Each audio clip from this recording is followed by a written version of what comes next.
What's up, everyone? Welcome to another episode of The Capsule. Today is a Breakin Convention special, which I'm super happy to be putting together. This is a two-part episode. So the first half, we are here with the lovely Nicole, head of Breakin Convention Academy, or Academy Breakin Convention.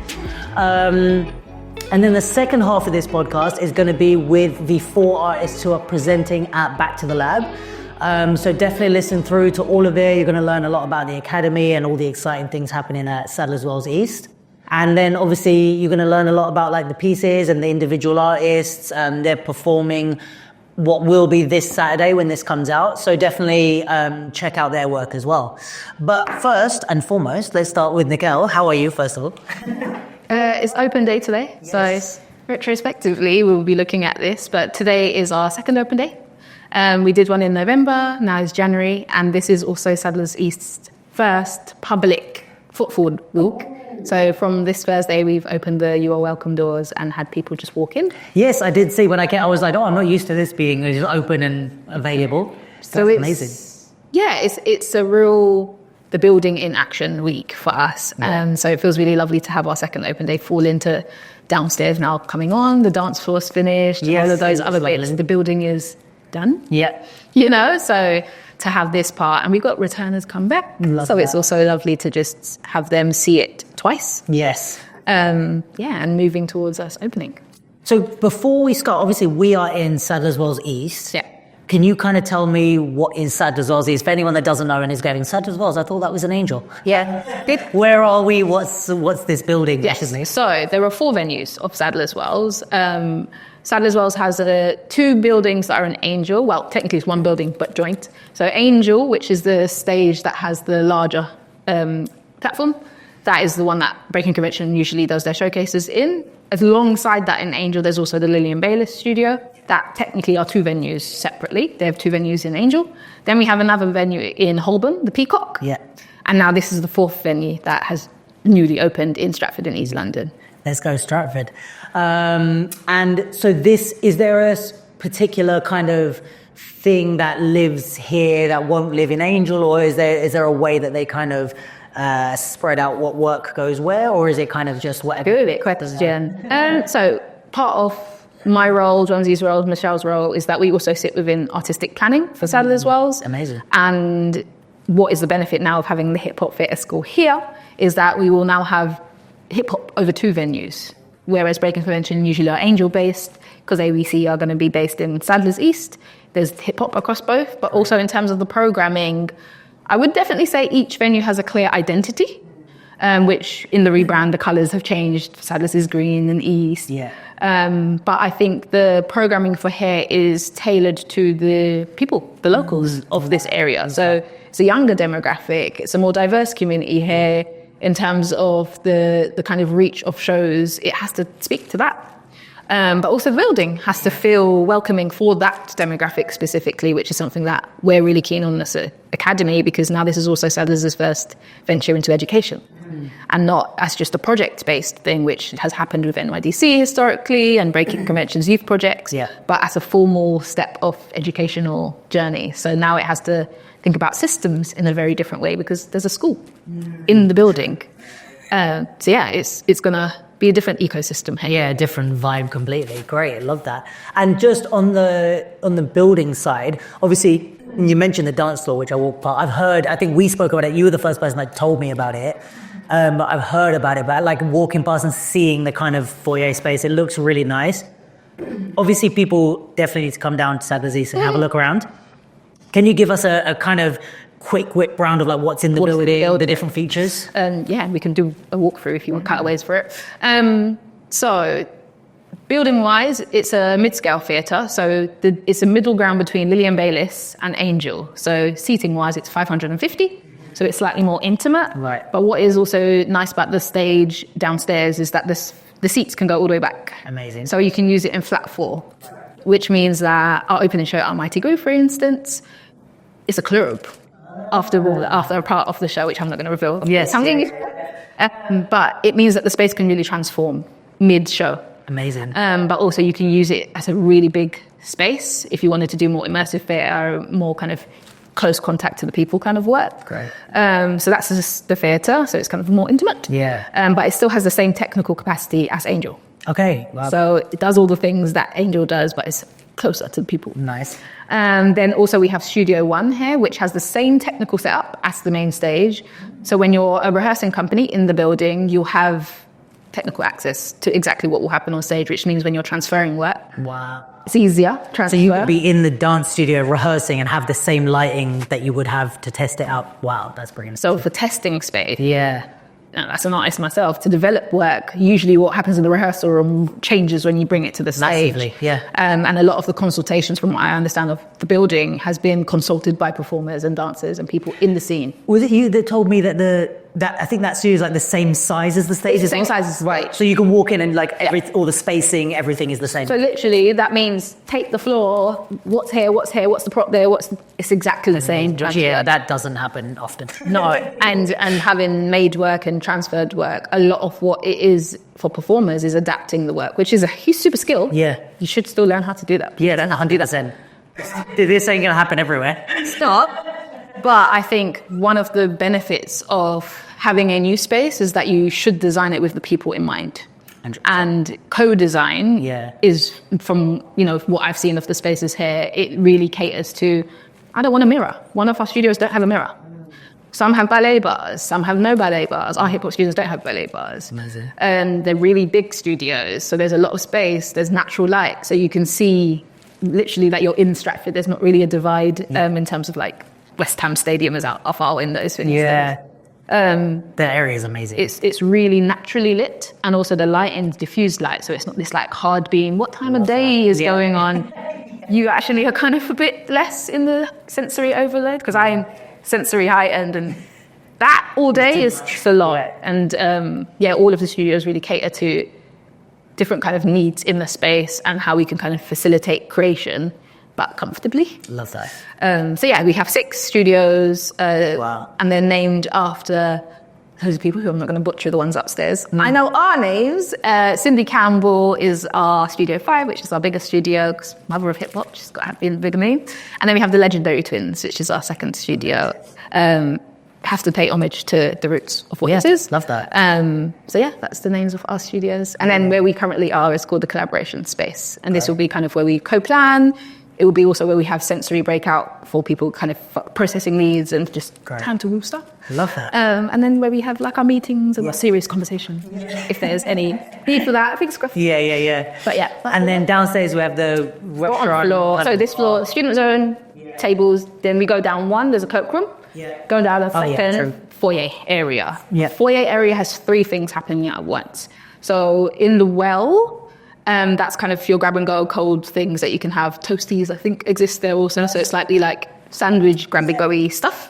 That will be open during the daytime. Oh, amazing. Then there's co-work space in that area of the building. So that's, once you come from like Westfield, that first entrance is where the well is. Oh, sick. Then you walk around the corner.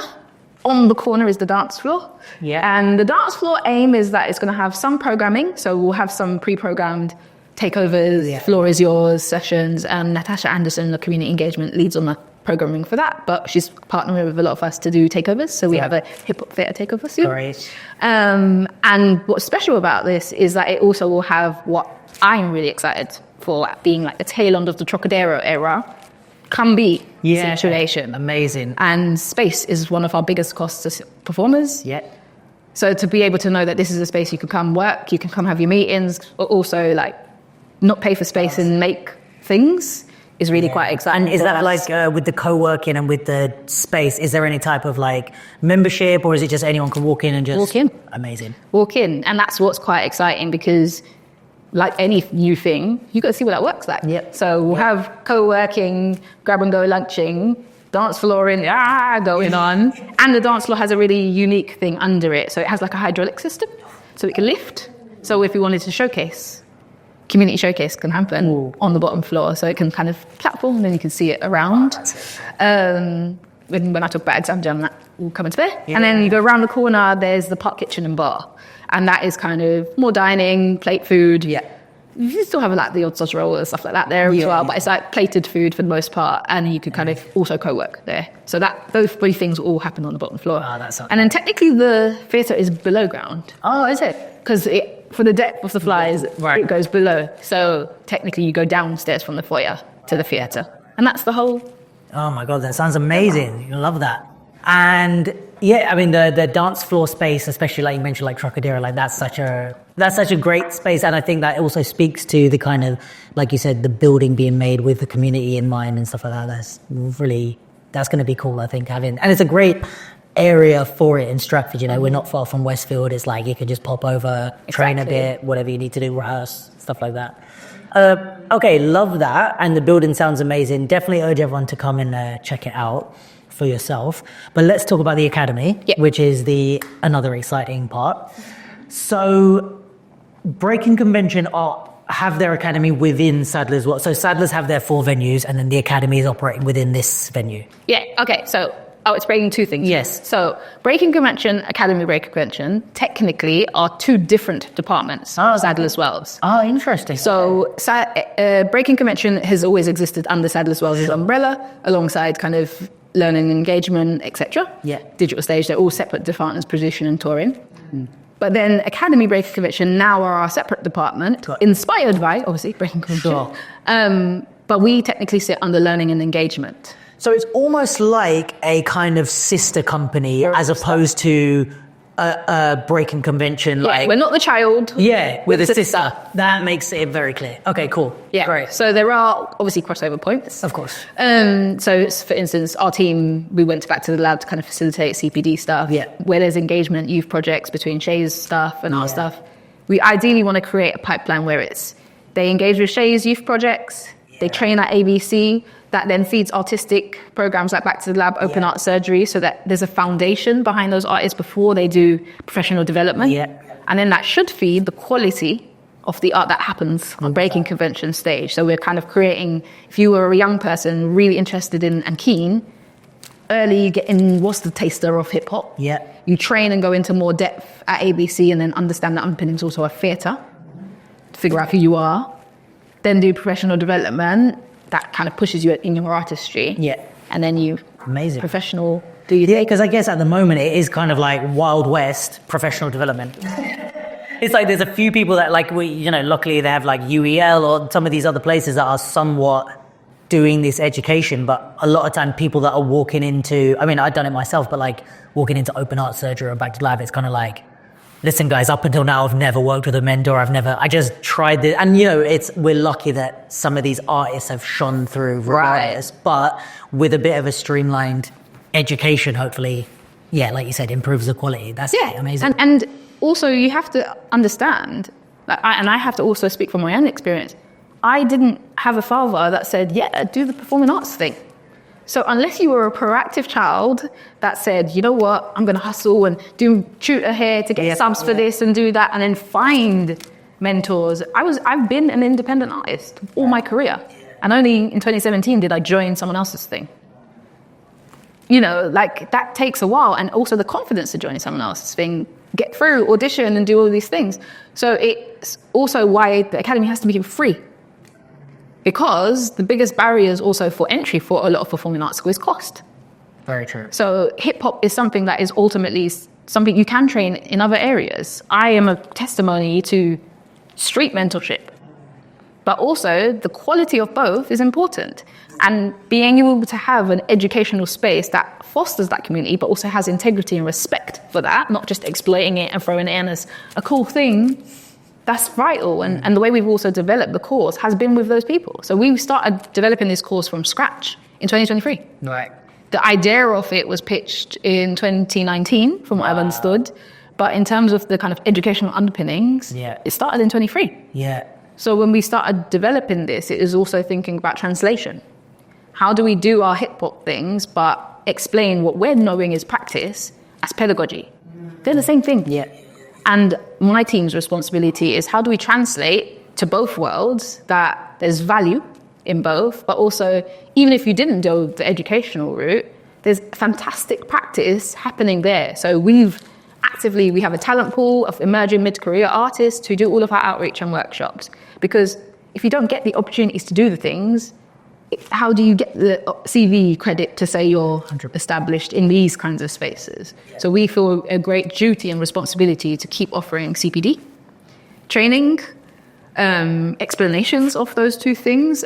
So we have each one teach ones, that's what they're calling them, and they're essentially continuous professional development, and that is the translation stuff. We did focus groups before we even started thinking about curriculum. We asked hip hop community, so we've had in those pools like people like Renegade's been in it. His threefold system with Storm is our assessment criteria foundation, and why are we reinventing the wheel when there are fantastic innovation happening in our scene? Yeah, and I mean, if it works to judge dancers, then that also works to assess. It's the same thing, just applied in a different way. Right, but for us, the application has to also look at visual art because we've got graffiti. It also has to think about music. So we've also adapted to then think about how do we look at art, full stop. Yeah. Because I studied fine art at university, and nepotism galore. Loads of students that I know that studied dance, nepotism galore. How do we select our artists for our programming? Nepotism. Yeah. And actually what that threefold system is doing is saying, what are the qualities across the board? How do we fairly, without our own biases as much as possible, look at these and make a judgment? Yeah. And we have to take that further in education, because what ultimately this course assesses is not, can you do the things? It's your reflections. So even if you are a real beginner at some of these hip-hop mediums, if you can articulate why you've used the Smurf in 50 million ways and why that told the story and the narrative in a really clear, contextualized way, you can still come out with a distinction. That's really interesting. I think, from kind of teaching a lot as well, like one thing that I'm always looking at is, especially with like theatre work or dance work, but I think it applies to everything, is like the intention. Like that's what I say, I teach screen dance at UEL. And one of the things I always talk about with the students is a choice isn't necessarily wrong unless there's no intention. If I ask you why you did something and you can explain to me exactly what you were trying to do, I can contest whether or not I think it worked, but that's my biased opinion. I can tell you that. I can't then argue with your artistic choice because it was a choice and you decided I wanted to create that effect. There's so many examples of like directors or whatever, or actors, this is such a random side bar, but like I've heard this argument about Nicolas Cage as an actor, right? That he's like very weird and wonderful, but it's like if he's making strong choices about the character, is he a fantastic actor, or is he terrible because it was weird? You know what I mean? It's like if he's making a choice, that's kind of what you have to look at, and I think it's like that with any art. Is every art. If you can explain those things, 100%. And that explanation is important, but then you also have to be realistic. Sure. Right? If I'm on a job and I'm the choreographer and I've told you this is the choreography, I don't care about your choices. For sure, yes. This is the choreography. Unless I've told you, here, do your own. You've got a job to do. And you have a specific quality that I want to deliver it. If you've said now the texture has changed, the level, that's not what I told you. Yeah. So in terms of some of the projects that we have on this curriculum, it's about figuring out your artistry, figuring out what do I want to say? Who do I want to say it to? Who do I want to connect with? Who is my audience? How do I adapt my work so everyone can enjoy it? And that's about accessibility points, disabilities, non-visible disabilities like neurodivergence. We have a lot of the framing of graffiti and DJing, particularly to think about sound and visual communication, because we market ourselves. Marketing is a big part of being an artist. And the pre-show, just when you walk in the building, that's part of your piece. If you have the ability to be in a space where you're curating all of that, that's your choice. Yeah. And that sets the tone for your piece before you even start getting on stage. So all of those decisions are more about accessibility, making the space open to all of us. Yeah, great. Because hip-hop, especially, is always going to be socially responsive. Usually it comes from deep deprivation. Usually it comes from lack of resource. So what we're not going to do is have students who then essentially are in this space super entitled. Let's think about if you had less money, how can you still make effectively? Because the reality also sometimes is that freelance work fluctuates, but also if you get a contract and that contract pays your work, how are you thinking about diversifying and having a portfolio career? Yeah. Because the way our sectors are moving, everything's merging. 100%. So being able to speak 7 different languages puts you in a really beautiful place to be able to be a translator, be a middle person, but also if one day you need someone to do this and they can't, Do it yourself. do it yourself. Yeah. You know, and that is definitely the attitude of the OGs. They did it all themselves, and things have shifted where we've had access to internet, we've had access to resource, and what has happened is there's a laziness and the expectation of things to fall on our laps. World can't do that. Yeah. And this is where the fear of like things like AI are coming in, because the idea is that a lot of people feel that it's going to replace artistry. It can't, ever. No.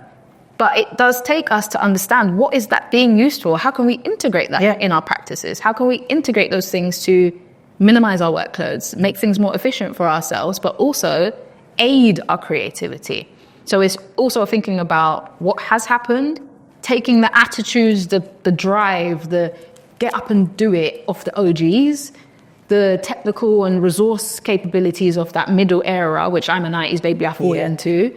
But then thinking about the new gen, they have less fear. Yeah. They do. Yeah. And they're very quick to adapt. Very quick to adapt. So their flexibility, their adaptability, all 3 things need to happen. And all 3 parties need to be part of that conversation to nurture these young people. And neither is better or worse. It's all in conversation. So, and that just reminded me of one of our clubs. We have enrichment at our ABC. One is space and time. And it's literally what it says on the tin. Free space. It doesn't have to be to make the course content. If you're entering a thing outside, a competition, a poetry slam, a dance battle, come jam. Yeah. That's the space for you. And it's every evening, pretty much, of the week, unless the days when we have the GCSE study. You have space and time, an extra hour and a half of every day. Amazing. And then on Fridays, there's 3 periods of space and time. We also have Marketing Club, which makes them think about what is your online presence? Yes, so important. Because that's your CV for a lot of people. If you're not conscious that, you know, you're putting some stuff that a different establishment or different places might feel away about, you could be putting yourself in hot water that you don't need to. And it's not saying censor yourself, but be aware. Yeah, 100%. So that's what Marketing Club is about, that presence online with critical conversations. Is that intergenerational? Let's talk about it. Yeah. Let's talk about misogyny. Yeah. Let's talk about safer practice. Let's talk about safeguarding. Let's talk about making people feel welcome and adapting things like when you did the capsule on the floor stuff. Yeah. You know, those people that I was one of those helping, just bringing people into the cipher. Because for us, ciphering is but for a person who's never done it, that is terrifying. Yeah. And how are we making these things more accessible so that we can keep it going at the quality we want it to be? So we're really embedding a lot of the values of the underpinnings of this, which is everybody should be welcome. We do this as one unit because community is vital to this. Do it with integrity and be people of our words and our principle. And we think about equity and fairness. So certain things of like why we don't audition DJing, why we don't audition music production, why we don't audition graffiti. If you don't have that resource, that's unfair advantage. Fair. So, you know, even space is a thing, but dance, you can do that. Dance is a lot easier to do anyway. MCing, we give support sessions before the admissions workshops. Yes. For literacy, we give anxiety support of like just being in the audition space because that's new. Yeah. You know, and it's not really an audition either. The workshops that they do on open day, they do dance, they do MCing, the 4 workshops. That's 4 parts of the actual auditions workshop. Yeah, amazing. And they just take classes. And what we're observing is how are you adapting to doing 4 things in a day? Because that's what you have to do on the course. How are you taking one challenge? Because you're going to have to do stuff that are not your comfort zone. Yeah. And growth happens when you're uncomfortable, not when you're just easy. And so we want them to feel comfortable in saying, that's not my thing, but I understand why, I understand how it's useful, I understand how it works, but actually I can communicate its relationship to what I do. Yes. Because hip-hop is a wide culture, and if we're looking at ourselves as just one part of it, you're in a vacuum. Yeah. I spoke to so many like young people that are auditioning for like university or programs like this. And it's like a lot of them get nervous about the quote unquote auditions because it's like, oh, I want to be really good. And it's like, the point is never to be good when you're auditioning for something that's academic because it's like, if you were already good, you wouldn't need the course. The point is you're going there to learn. So they need to see your ability to apply yourself, to learn, to pick up new things, like all the things you just said. But it's not about arriving perfect because why would you come? Do you know what I mean? Also, none of us are perfect, but Yeah, I think that's like a good mindset shift for young people is like, you're there to learn. It's like when people are like nervous to go to a class because they're not good. They're like, oh, I'm not going to go popping class. My popping is rubbish. And I'm like, that blows my mind. Point off the cuff. Yeah, it's like, that's what everyone's there for. Why are you trained? If you go to a popping class because you're really good, that's just an ego thing. You're just there to... And like, don't get twisted. Sometimes in this scene, you do need the things to fill your cup. Yeah, for sure. Right? Your personal self must be fed first. And that is why for us we've got 3 acronyms that we use: ICE, free, and paid. The P of paid is person. That payment has to feed the person first and foremost. Your spirit, your energy, your physical growth, your emotional, social development, and also your artistry must be paid. But also we want to be able to make lucrative money. So our acronyms are speaking to hip-hop acronyms. So ICE, obviously, in terms of like bling and stuff like we wear. But it's also founded on Commons, I Used to Love Her, which is the commodification of hip-hop. So how hip-hop's been exploited in industry. We're not doing that here. Hip-hop is the top of that pyramid. Yeah. And it's the top for a reason, because it's actually what feeds all of our projects, first and foremost. So the artists that feed this, they're in conversation with each other. They're feeding each other's resources, and they feed into the projects. It's not just do skills and here are your projects. They all will input into that, so that we're thinking about, okay, lesson 1 in all elements is contextual, understanding what's the historical, what's the foundation. Then we're thinking about audience. Everyone's doing the same thing on the same page for the same, so it kind of has a uniformity and it's all glued. Amazing. That's 1. But then we then have free. You can't have freedom and making all of these choices if you don't have foundation. You can't have that if you don't have a rationale and a thought process. You can't do that unless you have a play. There's experimentation. Yeah. Children are growing up too early. We introduced the word career way too early in a young person's life. A career is something that you get to like eventually. 15, you're like, what do you want to do with the rest of your life? It's like, We don't know. Yeah. Why are we lying to these young people and saying end point happens at... No. How many different jobs have we done? So I didn't figure out what I wanted to until I was 29. Right. And what this allows those young people to do is specialize late. And there's a lot of evidence in terms of how that helps long-term choice and success. And on this, they play for a year of the course before they have to even think about which ones do I want. Then there are certain pathways, which are the performance plus whatever they want to choose, where they kind of niche down and start to kind of distill and focus more. It doesn't mean they can't do with others, but they focus. And then they express. And that expression can't just be in the art, physically and verbally and artistically. Can you hold an interview? Mm-hmm. Can you write your blurb off your thing? Because that's what's going to get you your Arts Council money. And that is obviously going to be aided by 2 things that we're going to do. Essential skills, which is essentially literacy and numeracy. Because we know that is still a gap, and it's been made worse since we had lockdowns. So if you're, and this is something for also companies right now, if you're seeing that there is a confidence lack in your companies, if you're seeing that dancers don't know how to be social, they've been in isolation for a very long time. Social skills need time to rebuild. And that isn't something that changes overnight. So a lot of the things in companies I'm connected to is that we're doing a lot more pastoral care, a lot more kind of building teamwork and building, because you can't get a vibe if people don't know how to just engage with each other, engage. So there's a lot of kind of work of the like personal development. So we have well-being and self-development as core parts of the curriculum as well. And they do that on a weekly basis to help with that. And then essential skills. And then if in the event that GCSE students haven't passed maths or English, they also can resit our course, because we know there's a lot of barriers at level 2. Myself and 2 of my team members also, I'm a qualified English teacher. My pastoral lead is a qualified English teacher and drama teacher. And the assessment lead, she's a qualified dance teacher at level 2. There's so many barriers in that mainstream system. Where we're offering a slightly alternative way around it. It's not necessarily that it's different, but there are great things that we can take from that. However, it does not serve every child. And in this, what we're finding is the young people we are serving and also giving advantage to for this course, if you're a looked after child and there's someone who's fantastic, the looked after child gets priority spot. Right. If you're a child who has been in care, if you're a child who has a really high vulnerability, you get priority to come to this course, because it is about equity across the board. If they didn't get that resource, the trajectory chances, it's about disrupting those. So everything that usually is a barrier in that mainstream system is an advantage to come onto this course here. So we're thinking more about like those wider systemic things of education and trying to kind of give access to that. I love that. And so let's break down the actual course of like what you're learning across the course. Let's open up this looks really lovely, by the way.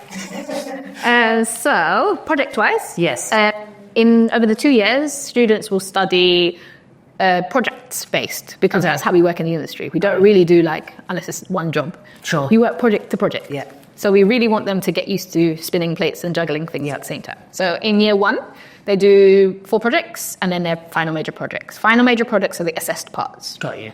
All the other projects are kind of formative. They are the practice testing ground to see, are they able to hit the criteria of UAL?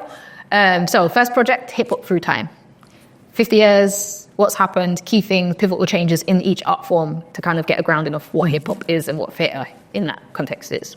And is this more like a theoretical project or? No, practical. Oh, okay, good. Most of the development of these are a mixture of practical, theory, and sessions on each lesson is always 90 minutes, so that there's enough breathing space to have some context, some application, some kind of process. And would you, so for example, for these ones that you're going through, would you kind of, like if I'm a dancer or someone else is an MC, would you go into this with your art form, or does everyone kind of approach it in the same way at the beginning? So this is where the practitioners come in for the hip hop skills. Right. The project will be the project running throughout. Let's say project 1, I think it's about 5 weeks off the top of my head. In that 5 weeks, their guided learning hours, which is just project work, is specifically making towards a piece. Oh. In their sessions, their specialists will be told, this is the project. You're now feeding context week 1. You're feeding foundations week 2. In their different disciplines. In their different disciplines. So that their project is linked to their practice. Got you. And they build skills as we go. Amazing. Then, sorry, yeah. It's all right. No, that's a good question.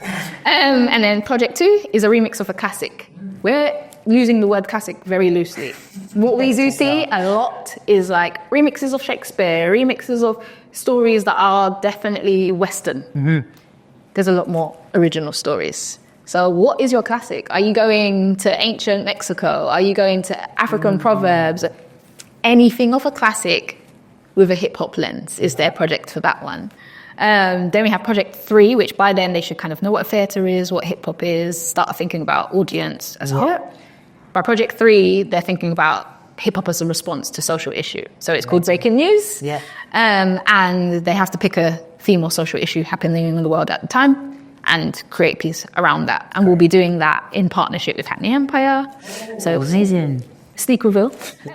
A legendary venue in the last scene. Yeah, because we're part of this ecosystem of East London and the East Bank, and we really want to bring local partners in. So any partners, please get in touch.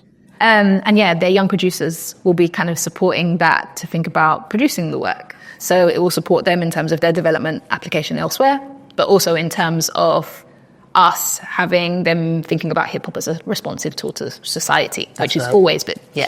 And then project 4, they have to then by then start thinking about what do I want to do? So they have to give a speech about choices, what their developments are, etc. And that's starting to think about second year niching. So the speech and that 4th project is based on kind of what they've done. What they've done so far, what they're figuring out about themselves, what they've learned over that time, and then figuring out forward thinking to next year, this is what I want to do. And for the final major project, what part they want to play. Right, got it. Then we have 2 summer projects, which fall into their drop week. So we have some weeks where they take them off timetable completely. They focus on just one thing. Okay.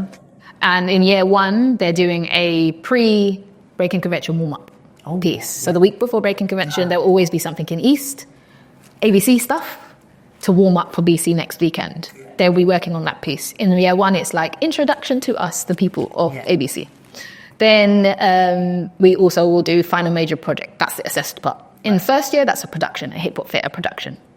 They pick what place they want to be in that. If you're the choreographer, if you're the dancer, if you're a more advanced dancer, you might be our swing, which means you're going to learn tracks across project. Which is not easy. But where do you train that other than on the job? Sure. So we're really thinking about differentiation. The more advanced ones, what are we pushing them into to think about industry-wise? phenomenal dancers are booked to swings. Yeah. And they learn the whole show. And they are so underrated, but they are phenomenal. So we're talking to a lot of people who I know who've had those roles, as the Breakin convention who've had those roles, to support that swing FMP part. If you wanted to do the kind of musical part, so you maybe do the DJ, if you're an MC, so everyone has a part to play, but they make a show in the first year. And that's So like a whole cohort. Whole cohort show, Amazing. year one. Then year two, they've niched down, they've figured out what they want to do. They then start thinking in project 6, what's my niche? What other things do I want to bring in? Do I like anime? How does that come into my practice? Because hip-hop heads, yes, is one part of our culture, but we're also part of other subcultures. Yeah, and we're all our own people. That's what makes hip-hop beautiful, is we all bring ourselves into it. Exactly. And I think even our subculture was basketball. Although we're in this artsy, but we have other things that bring into our practice. Yes. Right? That's that project. Yes. So they start thinking about the wider world, what they care about, bringing that into their practice, and they will create a piece based on that. This is now going into more independent work. Right. Then they start thinking about planning their own show, festivals, etc. So project 7 is planning a festival. Oh, wow. And they start thinking about risk assessments, all the parts we say are the boring bits. Yeah, health all and the safety, stuff, but very budget essential. constraints. Can you do a budget plan? Yeah. All of the things that then, yes, we can dream, but reality check it. Yep. They do all of that in project 7. Amazing. And then they do a festival. Oh, cool. So we'll have a festival produced by the second years, and that will have the piece that they did in the first year, edited, revamped, that goes on Breakin convention stage, and then it will be showcased here with everything else happening in the festival. In both years, there will be a summer event that students will produce, and it's for the community. Oh, cool. They have 3 weeks to do it. It will be here, and it's called Exam Jam. Ooh. Exam Jam is essentially inspired by Jump Off. Jump Off TV used to happen in Scala. And that was, for the UK, I would say, the place where we saw hip-hop in all its elements in a head-to-head, fun kind of vibe. Obviously, this current generation would not have seen Jump Off. No, for sure. But that, I think, a lot of the current crews that are leading have come through that. They've battled at that. They've been at that. And a lot of the early days of Jump Off, I feel like it was over 18s, wasn't it? So It's it an was adult thing. very limited because of the nature of a lot of what went on at Jump Off. It was not something. And obviously, we cut out the pillar facts of all those bits. But this is taking the essence. Essence of what that is. We're in conversation with Jump Off at the moment about amazing. producing this event, and that will be student-produced, student-led. In terms of producing it, it will happen in East, and it will be a takeover of dance floor, studios, to showcase hip-hop in all of its like head-to-head competitiveness, and it will open out to public applicants. Love that. And that's really for us to, one, widen our talent pool, because we don't know everybody in the scene. And it's really important that if you are artists who are involved or want to be involved, get in touch, be involved, like academy@breakinconvention.com. Send an email, come and join the talent pool. We've been given a lot of work, we've been given a lot of opportunities. Yeah. We want to widen what that is. Definitely. So that's the opportunity to kind of talent pool, but also showcase. If we've been talking closely with UEL, the plays, other places, showcases. So, because we have the dance floor and all of those, that's when we'll have mid-career artists or students who are a little bit further in their journey also showcasing. We'll have youth, we'll have ABC, we'll have university level, and then professional artists. But we're going to primarily focus that on artists who are using hip-hop as their medium predominantly. So places like UD, places like East London Dance, that kind of niche on those. I know the place are now integrating a lot more hip-hop mediums in their practice. That's going to be the showcase of that in that event. Great, wow. And that's the course. Then we also do wellbeing, self-development. The main topics in that: mental health, work experience, CVs, financial literacy. Please keep stressing financial literacy. Can I join? I mean, we have talked a lot about the fact that this is a specific age range. And it has to widen. It obviously can't be within the course constraints, but when we have things like critical conversations, part of that is about giving some of these resources. Some of those conversations are about how do we, one of the things we're talking about with a company that do public speaking stuff is how do we have a hard conversation? Yeah, and it happens monthly in our industry. Like you have to, but in a way that comes out with a progressive outcome. Like, why are we all just online? Let's not do that. We are a community, and when we have certain debates over things, there's a bigger picture.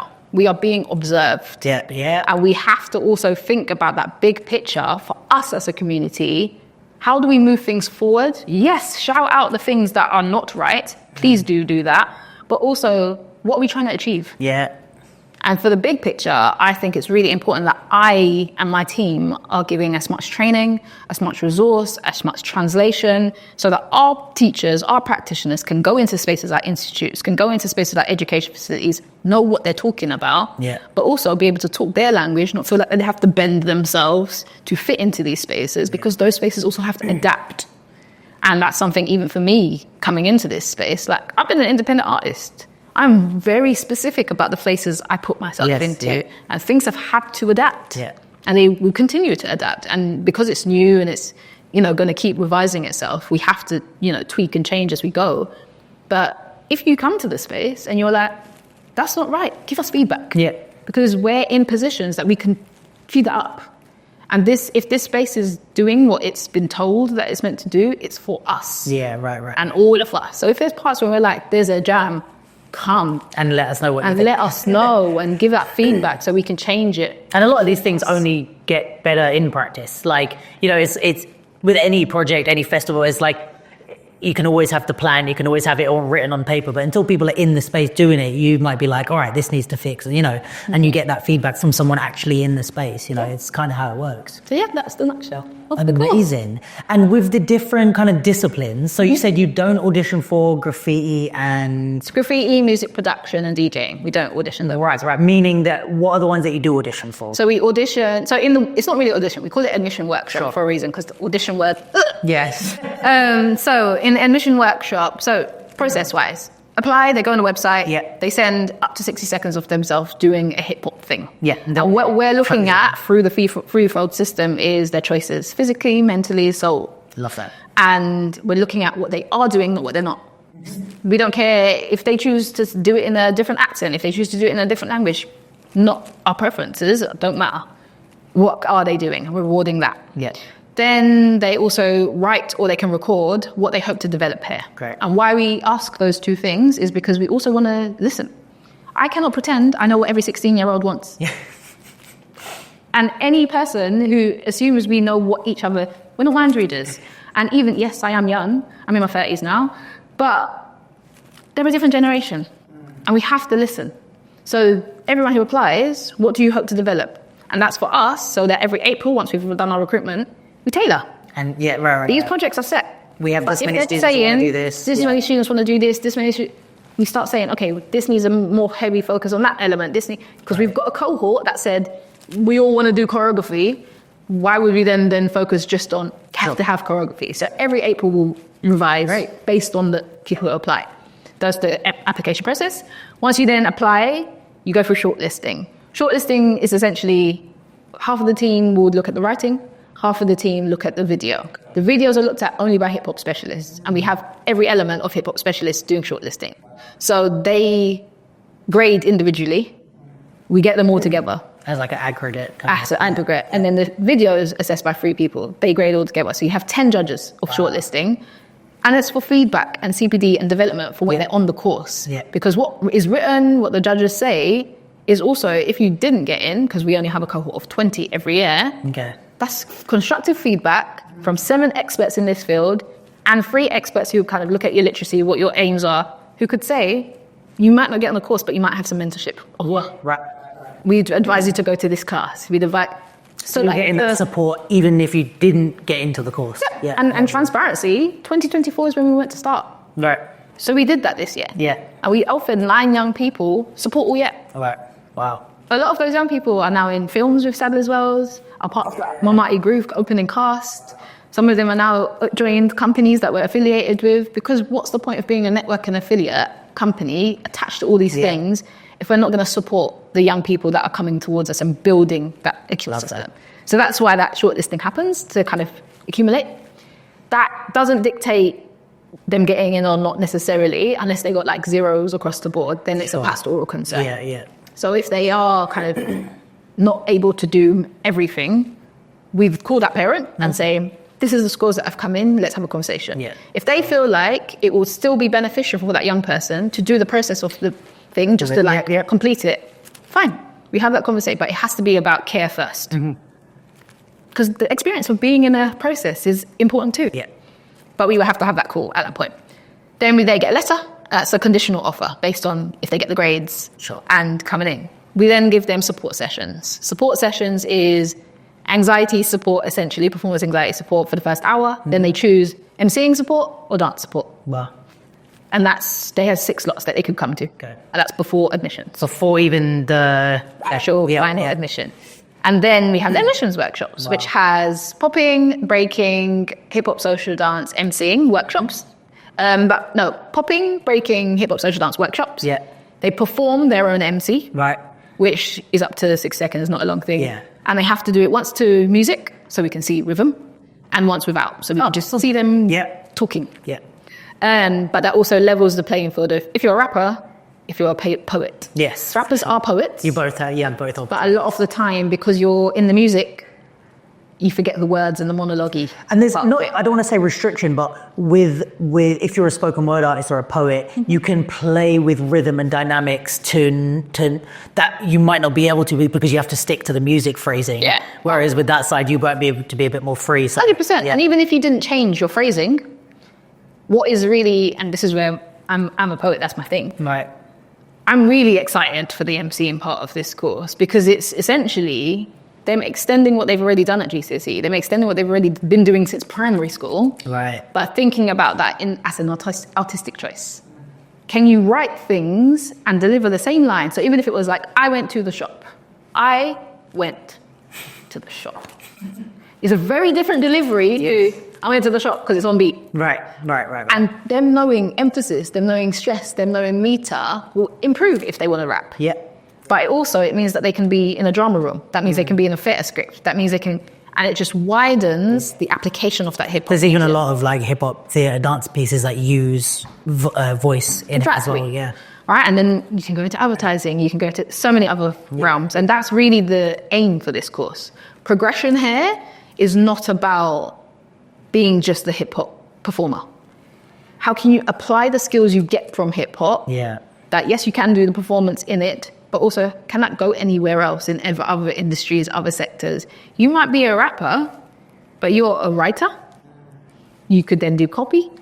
You could then do PR. Yeah. You could then do advertising. If you're a good writer, there's a lot of options. A lot of options. You could be a script writer. There's so many options. And we're really looking at widening.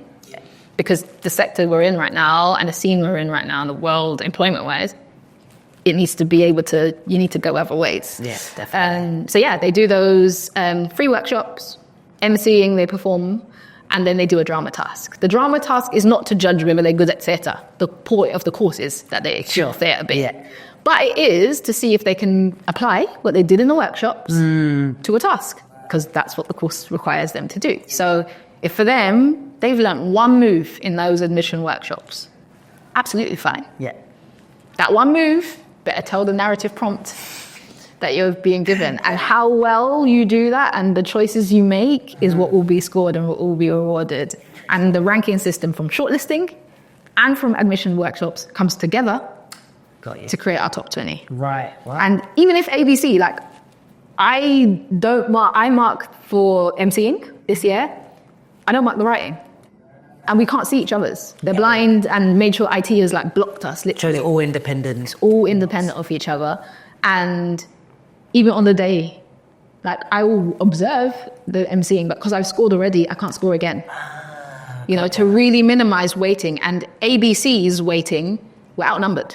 So the hip hop specialists dictate more. Right. So the other hip hop specialists that are part of the admissions, also, are they going to end up being teachers on the course, or are they come? Not necessarily. Oh, okay, right. They're just people that come in for that. Yeah. So I can't remember who they are, obviously for anonymity. Yeah. But they're people in our scene that people would know. Amazing people. And can you talk about people that will be teaching on the course? So that's an interesting part of it. So thank you for raising that. So because we have the 21 years and counting of Breakin admission, that is the hardest admission process for us to do. So we have who is going to be teaching. Who is the teacher? So what we want to do is be able to give opportunities for CPD first, number one. So it's leveling. Yeah. Because even if you're booked and blessed, doesn't necessarily mean amazing pedagogically. Sure. True. And also for this talent that Breaking Convention, us, may not be aware of. So it's going through a fair recruitment process. It will open out in spring. Okay. After we've done the CPD. After Breaking Convention Festival is when the deadline will be. So early April, I think it is when we go live for specialists. Then after Breaking Convention, it closes. 2-stage interview. You've done like CVs, all of that, and done. Shortlisted, interview process. You need to know safeguarding. You need to know like very basic educational things, but are vital educational things. Once you pass that round, you're teaching a lesson, an observed lesson, like any other school. Then you get in the place. Obviously, if you've been part of the talent pool, obviously, if you've been an artist on the radar already, you're in the mix, so you understand certain things internally already. But if you were an artist that is open to teach here, read the prospectus, read the materials, understand and watch the course video so you know what's happening here. Because we will appoint the specialist team in summer, so June, and then it's getting them to feed in their things to the projects. You start in September. Right, so you're in. Yeah. You know, so it is really about allowing this year to be a leveler, allowing us to really get talent pool and getting more people in the mix so that they kind of know what's going on. And even if you've taught for us for a workshop, outreach, the workshops today, that does not guarantee your place there. Sure. It has to be fair. Yeah. Has to be fair. So, it goes out publicly to April. How, as much as you can at this moment, how will it work in the sense of like, will there be one popping teacher for the whole year? Good question. Glad you said that. We can reveal our graffiti partner. Global Street Up, London Mural Festival. They'll be our graffiti partner. Cool. So we're open to collectives. We're open to co-teaching. So they could have like, kind of as long as they're from that, you have different people at different times. Whatever. Because also, some of us are busy.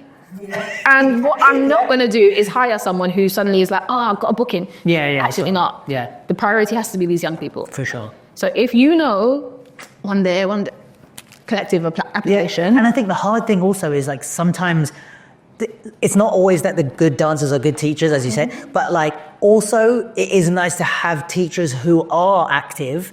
So then with that is going to come a bit of like, they can't, be here every week. So if you've got someone, like you said, a collective, the collective might be booked and blessed, but there'll always be someone that can teach, always be someone that can work. And I think that's a great way of making it. So then it means the quality is maintained, number one. Exactly. Quality is really important. But also there's lack of kind of holes in the curriculum. We can't have inconsistencies for these young people, especially after the climate they've just come out of. They really need adults and mentors that are going to be consistently there, delivering of quality, because our egos have to be out of this picture. If you're not going to come here to be in service to these young people, this is not the place for you. For sure. And that is really, really vital in terms of how we go about this recruitment process. Those teachers, those specialists that want to teach here, the ego has to be left at the door. We obviously care about the background you're from and all the things you've done, but you're working as a team. And that team is 7 specialists or 7 collaborative groups of specialists, an ABC core team who are doing those projects and leading that qualification, and a group of young people who have said, this is what I want to do by the output. And we are here to help them to get to that and also help them figure out other bits. And if that's not the aim, what are we doing? For sure. So it's really like a co-design between the ABC team, the specialists and the young people, like all kind of coming together to make. And the young people have feedback in the timetable already. If you're not enjoying, tell us. If you're not, this is not working in that session, tell us. And we have several evaluation periods so that we can tweak it as we go. Amazing. So, That's so cool. And so with, let's say like the young people come, they do the course, what are you kind of hoping that this gives them moving forward, like after the course, basically, or what will they be left with? I would say a student that goes to ABC will leave with a clear sense of self. Who am I? What do I want to say? Who do I want to say it to? They will then also have a clear sense of artistic mediums they're interested in, because they'll be at the beginning of that journey. This is not the end point. True. So they'll kind of know, this is the kind of avenue I want to train in, but also other things I'm open to. And then they will also have a clear idea of pathways that are options for them to apply the skills they have. And that skill could come from being a firstborn daughter. That comes with skills. And we're really helping them to draw out the things that they come to already before we even teach them anything. and help heighten that and know where they can apply it. Yeah. So those 3 things I would say that. Amazing. I love that. And in terms of people that are hearing this and want to apply, what's their process now? So January 31st, applications will close for the general applications.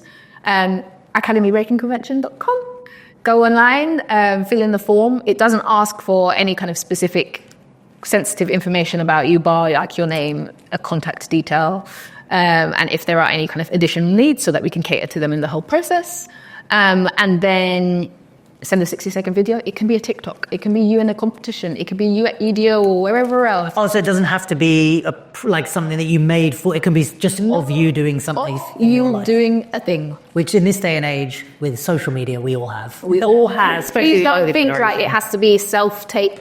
Because also access. Yep. Not everyone has ring light stands. For sure, yeah. Prop your phone on a thing. Yeah. That's all we need. Yeah. That's all we need. And that will be judged by shortlisting. Once that happens, you're shortlisted, you're given an offer letter. Then you would do the admission workshops. That's optional if you want to. There'll also be an online support session as well. So if you're further out, we can kind of support them. And then you come to your admissions workshop. There's several dates that you'd fall in between the 18th to the 22nd of March. We'll tell you what day is yours. And then after that, we offer. Amazing. And you accept or don't. And then the rest of us are excited to see all the different things you'll be doing. Yeah. And then we have a lead-in from offer. So events-wise, May Breakin Convention will be the first thing. Everyone who's offered a place comes for free. Oh, amazing. So you come to the festival with us, and there's also free workshops at the festival for kind of other students if you want.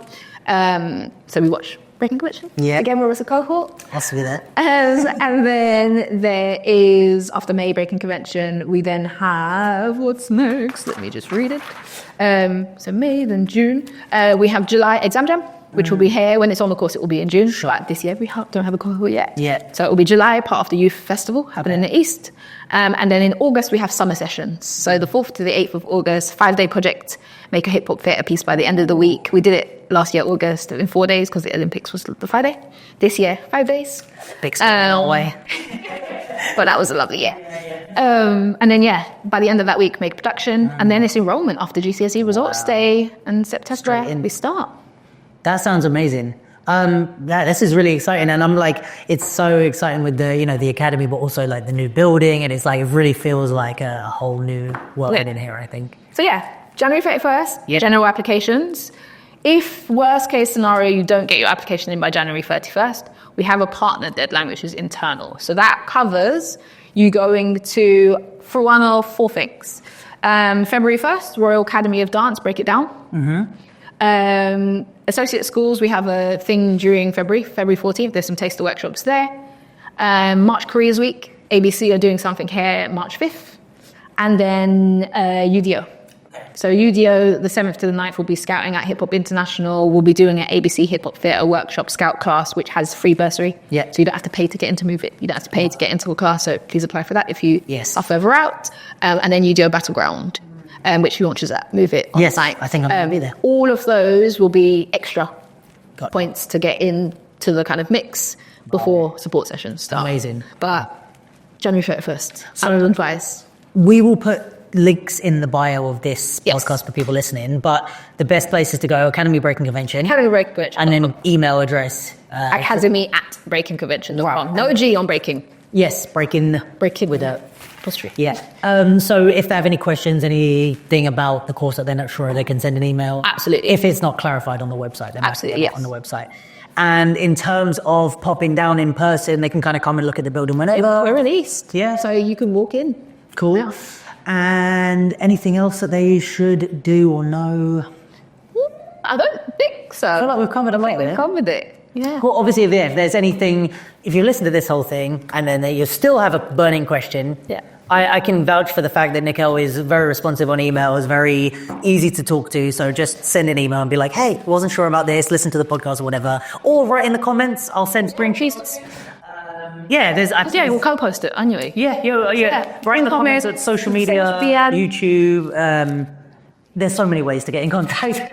I think that's one of the good things about you guys is that you're all very accessible, and it's not like you're a face behind a. Can't do that anymore. Those days have to be done. If you want the people to engage, and this is a thing for institutes. It cannot be behind the screen. It has to be on the ground. We have to take the blow financially to go to the people and give them the resource to get them to engage. Our names do not mean anything. Love that. Love that. Well, thank you for doing this. It's really interesting for me even to hear about it. So I'm hoping you guys find this super interesting.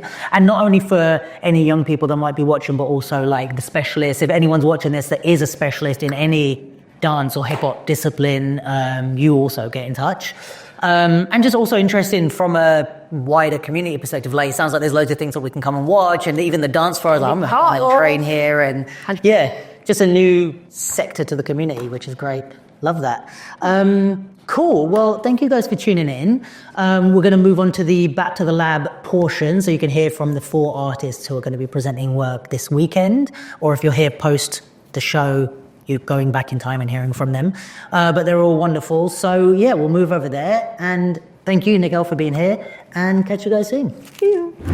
All right, what's up, everyone, and welcome to another episode of The Capsule. This week, we are doing a Back to the Lab special. Now, what is Back to the Lab, I hear you ask?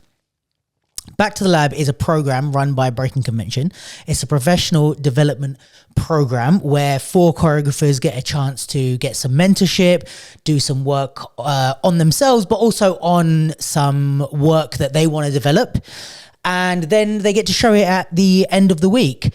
And I would urge you to come and see their work, but it's already sold out. It was sold out before the doors opened for the first day of the residency. So very popular program. But I do urge you to go and check out the 4 choreographers who are presenting work. They might share little snippets of their work. They might share little insights. But the first of which we have with us today, 3rd time on the pod. We're going to start a leaderboard of like who's been on the most. I'm not going to be up there. You're somewhere up in the top. Somewhere. There's people that like, I mean, Tally's been on 1 million, but yeah. Anyway, it's Lauren Scott, wonderful choreographer, mover, freestyler, popper, friend, person. Just a great Thank person. you. So Lauren, what I really want to know is, tell me, it's first day of the residency. Yeah, first day of Back to the Lab. What you working on? What's the aim? What you trying to build? Give me for people that can't make it, what's happening? Okay. So for Back to the Lab, I'm presenting a new work, something that will be a fragment of something that will be further developed into something that is maybe like a 20-minute piece, hopefully then to a 40, and then like eventually an hour-long piece. What are you aiming for this? Our maximum is 10 minutes. Oh, okay. But with the pieces that I have and like the previous stuff that I've made right now, after I finish Back to the Lab, I'll have about 20 minutes worth of material. Oh, sick. Okay, cool. Which is great to then like take it elsewhere as a longer show. But you're going to present just 10 minutes of it, but you'll have Back to the Lab, I'm presenting 10 minutes. Sick. Yes, okay. Yes, and it's a duet with Omni. Let's go. Matthew, who's amazing. Yeah. I've known him for a few years now, and we collaborate quite a lot. BBC Young Dancer was the first. Yeah, BBC Young Dancer we first met, and then we trained together. We've been around each other, battled together. Yeah. So yeah, it feels like a good time to create kind of more in depth and with the dedicated time on this project. So I'm super excited to get stuck in. Yeah. And can you give us some hints of like what it's about or what's the concept, or is there anything you can kind of tell us? Yeah. So the concept is related to kind of like themes of childhood. Okay. And sort of like your childhood self and your adult self, and how there's a connection between the two, and this idea of things you do as a child, how that impacts your adult self, and this kind of like consideration of like a past self and a future self, but rooted in like a childhood kind of experience. I'd say there's some theories called like red string theory, which is about like how there's an invisible red string connected to or connected between all the different parts of your life, and how kind of like sometimes they use it with other people, how like two people are destined to meet. But I'm kind of applying that to the self. So it's a kind of a character study the piece, me and Matthew are playing the same character, and like kind of parallels of the same character. Okay. Sick. Yes. Nice. Yeah. And how are you feeling residency wise? I know, like, I don't know if anyone that doesn't know or hasn't been a part of a residency, and tell me if this resonates with what you're going through. But I feel like when you get into the studio and delve into these pieces, it's so like vulnerable and exposing. And it's like, even to delve into these things that you're talking about, you have to kind of like talk openly about things that are really personal, but just in order to like communicate to Omni, like what the piece is, like you find yourself communicating these things, but also just to, especially as like dancers that take a lot of pride in our creative side, is like you're having to like put yourself out there, and then people say, that doesn't work as much, or I don't like that, and having to be realistic about that process, but also you're like, this is precious to me because it's my stuff. Like, how are you finding that? I mean, it's only first day, but well, first day hasn't been super vulnerable or anything, which has been nice. It's been very like focused, and kind of what I wanted to start with Matthew is like generating just like content, just content, just at least producing physical movement, like from some prompts, rather than going too theoretical too quickly. But I will be like feeding all that stuff in. Matthew knows like the gist and the kind of what I discussed with you. But we're going to go into more like source material or like personal experiences as time goes on. Smart. Because I kind of just don't want it to get too heady. Cerebral first. Yeah. I kind of just want to like get the body moving and just see stuff. Yeah. Because this kind of concept and piece has been existing in my brain for like much longer than before now, right? Yeah. So it's kind of been really nice to finally see these like ideas materialize, even if they're very rough drafts, for example. So at the moment, at this stage, I'm just like, let's just make stuff. Right. So you already had an idea of like what this kind of concept should look like. Yeah. So you've already kind of like thought about it. So in a way, you're kind of working towards that vision in your head. Yes, working towards a vision that's kind of like within my mind. Done a lot of like storyboarding, mood boarding. The music has already been made. So usually they have like composers work along in the studio, but because I wanted to focus on the movement side of things and kind of like really like hone in on that over 2 weeks to get the most out of it. I organised working with my composer beforehand, who's an amazing composer called Andrew Wasilik, and his music is just so dreamy and like world building. Sick. And does he do a lot of work with like dance theatre? No, he doesn't. I think this is the first time, because he's kind of like he's a Scottish artist, and I reached out to him because I thought he was like this huge artist, and I would just listen to him on Spotify. And then I saw his Instagram and I was like, oh, we kind of have a similar following. Yeah. So I just reached out and like maybe he's open to working on stuff. He was, and he's amazing. Oh, sick. And also working with a set designer. Oh, nice. So like there's elements that I've already like put in place that kind of allow us to work within like some parameters. Yeah. Which I really enjoy. Yeah. That's awesome, yeah. And it allows you to like focus more on, I mean, this is also the mark of someone who's done this before in the sense that like, you know what goes into the process, you know what you need for the process. So you're like, let me concentrate the studio time on what I want to get out of it. For sure. It's not to say you can't do it another way and like, you know, experience everything for the first time in the residency, but yeah, when you've got a job to do, it's easier to like tick off some of them boxes before. Yeah. And kind of being like ambitious in the sense of like, I kind of want to make a 10-minute piece that feels almost like a real solid thing. So it kind of getting all my other ducks in rows helps me do that. Yeah, very smart. And so this isn't the first time you've ever done a piece like this. Obviously, last year's Breakin Convention, or was it the year before? 2023, I did Breakin Convention main stage, and then with the piano and a plinth. Which was sick. Yep. And then the following year I did open heart surgery. So the other. What did you do at open heart surgery? I did a solo at Lillian Baylis. I didn't see that. Did no, I? you haven't seen that one. Yeah. I feel like I've been at all of them. No, maybe I wasn't. You're like, I know you weren't there. I know you weren't there. I saw the empty seat. Yeah. So my question was, what obviously this one you've said, you know, you're going to have 20 minutes of material, but you're going to present 10, you want to build it to 20, 40 an hour. Yeah. Why this one as opposed to like, why aren't you extending the piano piece? Or like, what is it about this idea or this piece that is like, why is this the one that you want to build into your long work? Yeah. I think it's because I'm just more interested in this concept. Okay. And some of the other stuff I've made, whether that be like some screen dance stuff or like other solos, fit more in within this world.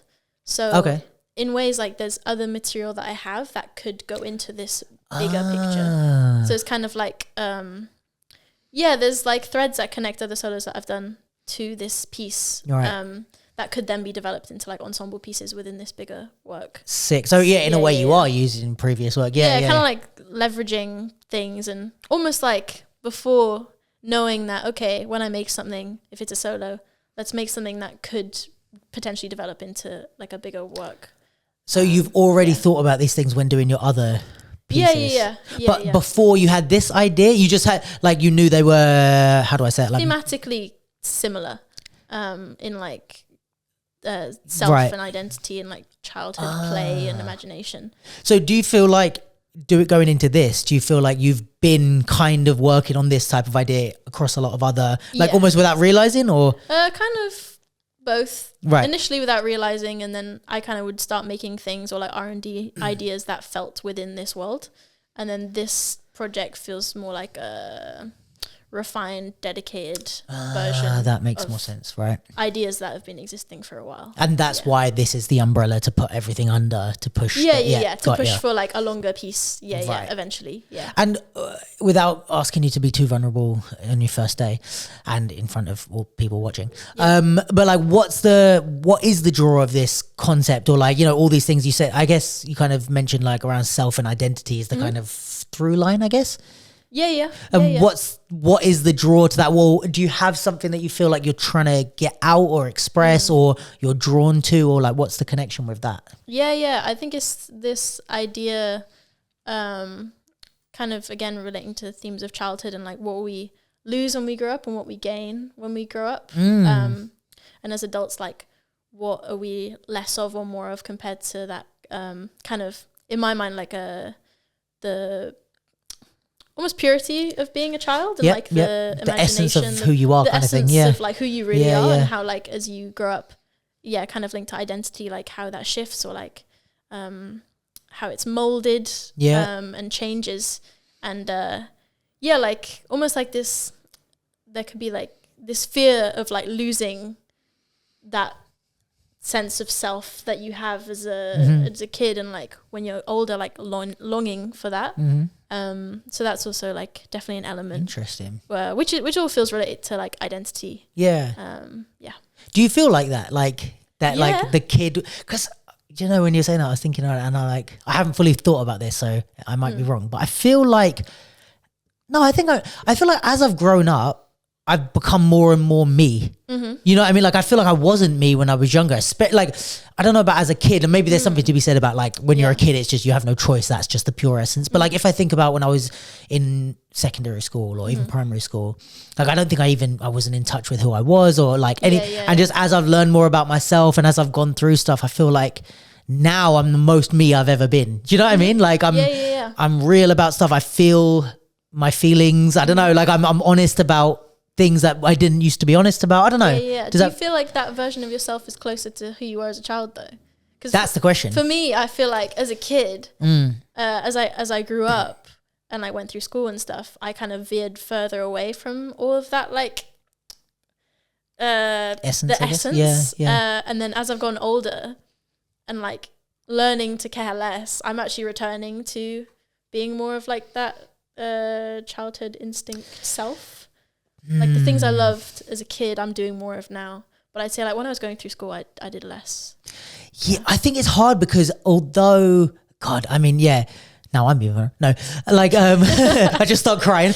No, I think like the thing that's hard for me is like, yes, there's that essence that I lost when I was, you know, in my early teens or whatever. And then I kind of started to, in a way, maybe return to who I really was. But also along the way, I've had so many experiences that have changed me, you know, positive and negative experience that I can't unexperience, that now I'm like, yeah, that kid didn't go through that, or that kid didn't have that. So like I'm inevitably a different person than when I was a kid, or I have a different essence almost, because like I've learned lessons that my young self was like oblivious to. Do you know what I mean? And now like there's certain things that are like, you know, like there's I have a whole thing that's like about the value of life and stuff, and I only know that because of people I've lost. You know what I mean? And the young kid was just like, oh yeah, I'll chase a butterfly for 3 days, because it's like they didn't know about making every day count. And I think that's a real important thing about me now, where I feel like I'm really me, because I've really learned how valuable life is, for example. For sure. Yeah, it's really interesting. But yeah, God, that's interesting. I'm already like yeah. But I guess that's the thing that's interesting about work like this, where you're not necessarily trying to get to the bottom of it. You're just trying to comment on your experiences or portray your thoughts on it. And then this is, you know, I mean, it's already interesting for us to talk about it, but it's like, okay, people could watch it and then have a great conversation on the car on the way home. And that's successful work. You know what I mean? It's like you stir up that conversation. You don't need to answer it, I guess. Yeah, definitely. And how that kind of like, whatever message you're exploring, like how that expresses itself can be so many different things, you know? Yeah. 100%. Yeah. So what's the, I guess like, so you're mainly focusing on just the choreography this week and like kind of delving into the movement of it? Mostly movement stuff. Because we're all in the same studio. We don't have so much like ability to like use as speakers all the time. We can, but there's also like an etiquette.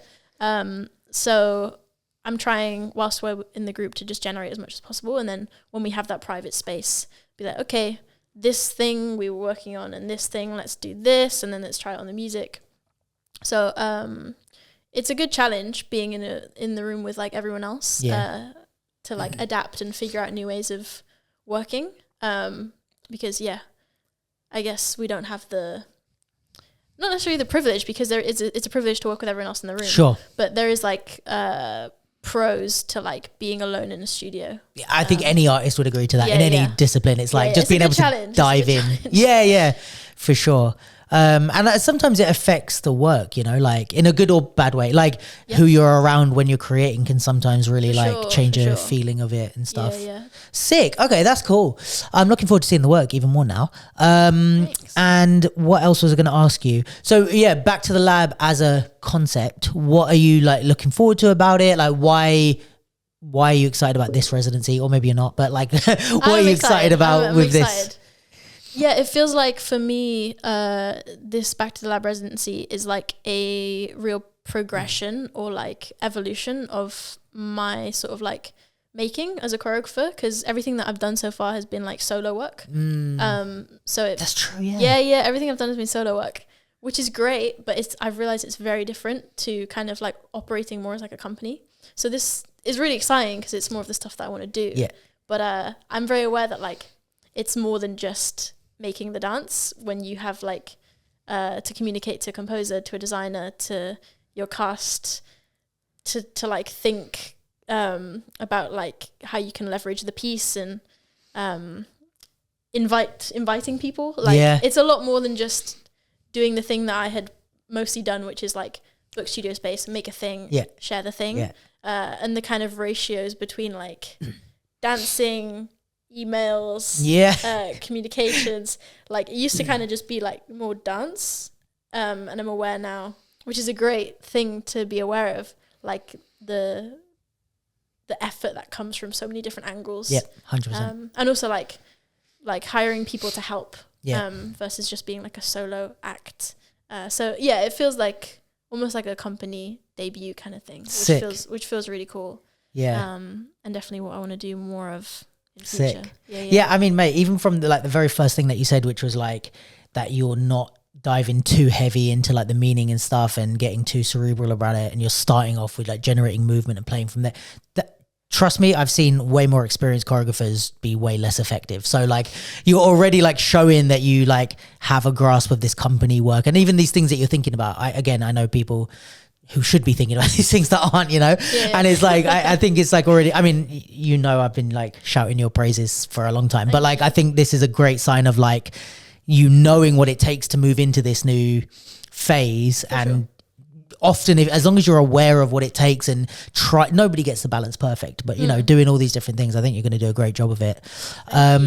Last thing I will say is, if we're recording this, it would be good to say, in case there's people watching or listening, or that you might send it to, what help might you need moving forward? Like, is there people that you want to connect with?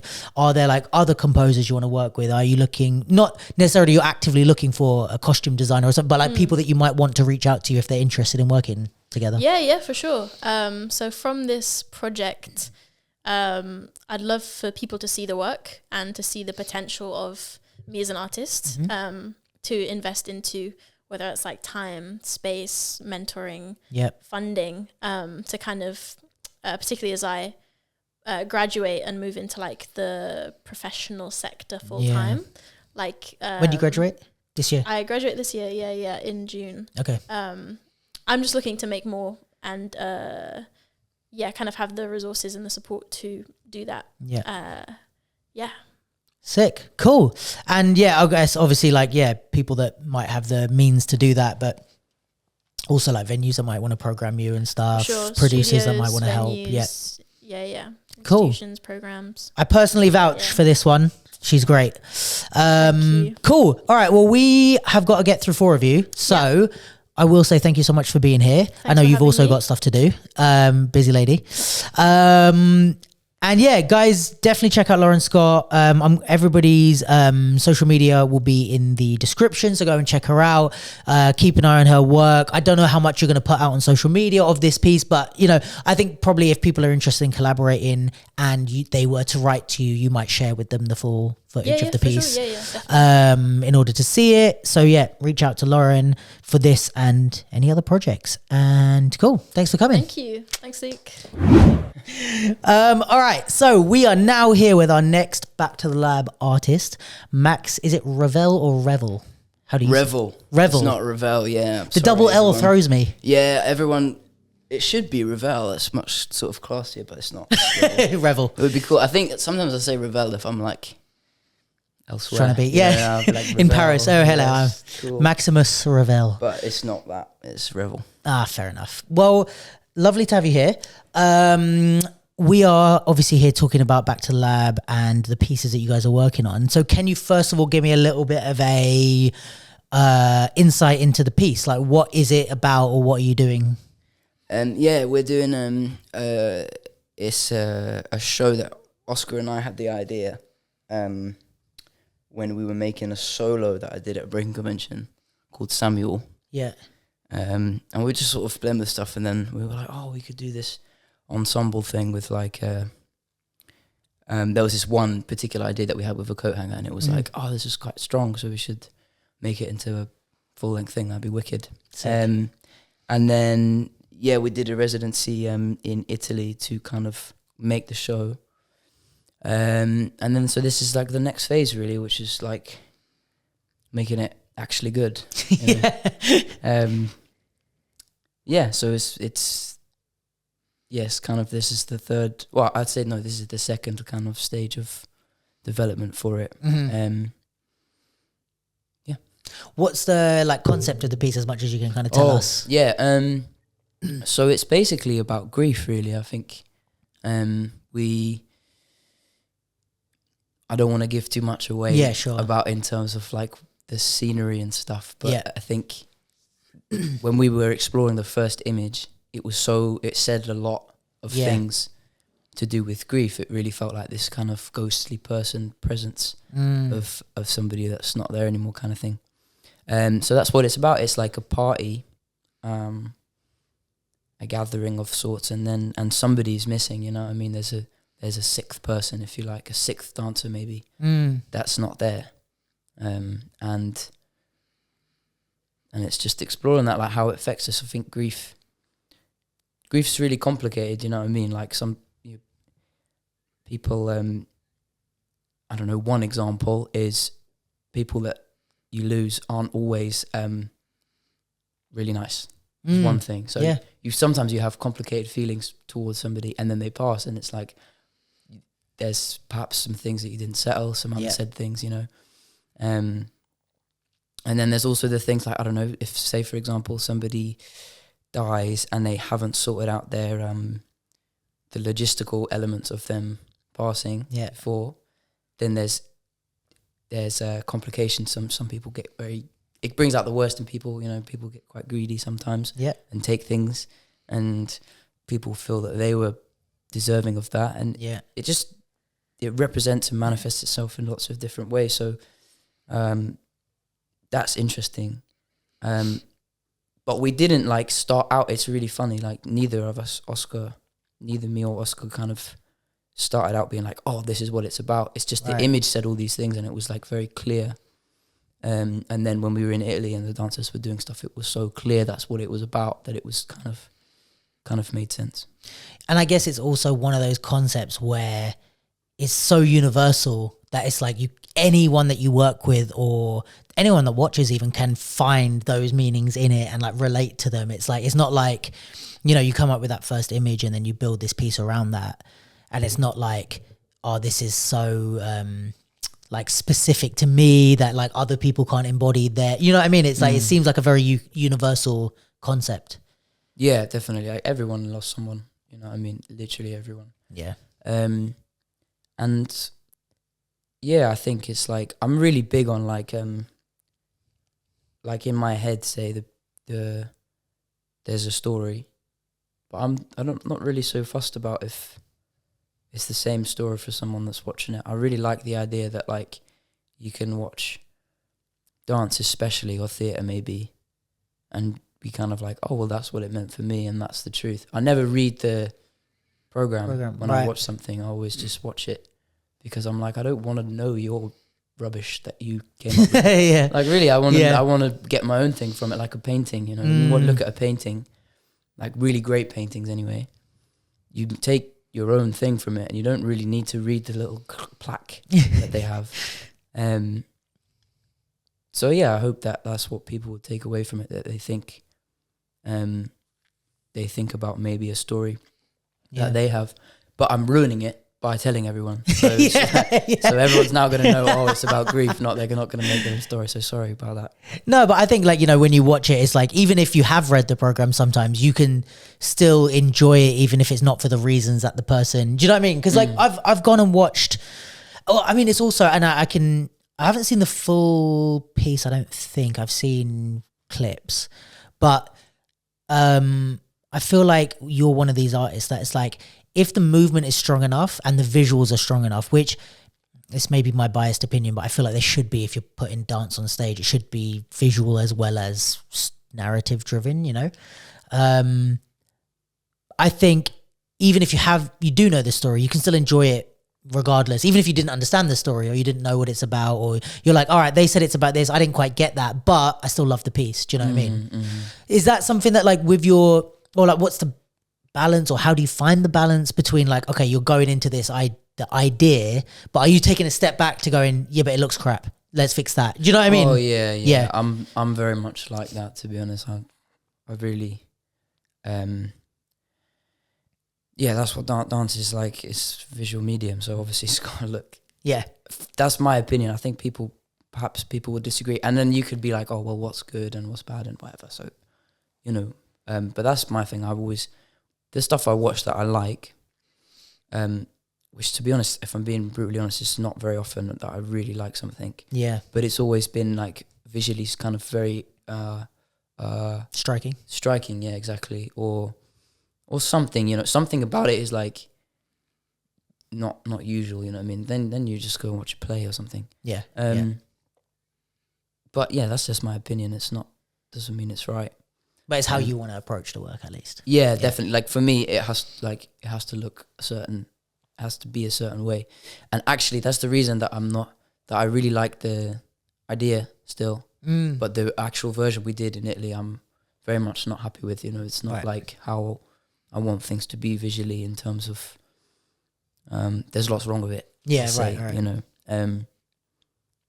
but it was just a case of like, we just got all the ideas out there. You know, we just made like an hour in about like less than like 2 weeks and a couple days. Really, we made this like massive show.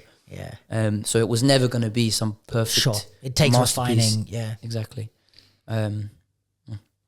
And what's for that movement and visual type of stuff? What is your references, influences? Like, is it obviously you're a popper? For people that don't know, fantastic popper. Go and check out his stuff.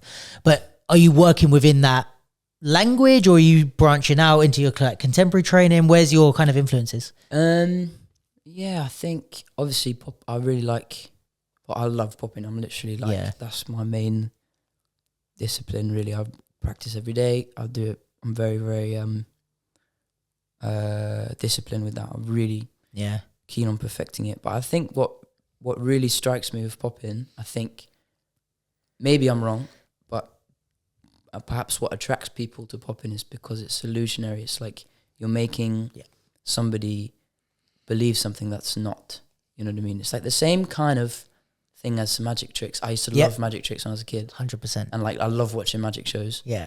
And I also love like clowns and mime. Okay. I used to do this a little bit when I was younger. Literally in theatre, my friends are always taking the mick out of me because I'm so opinionated. But they're literally like, it's one thing will make you happy, and that's like an illusion.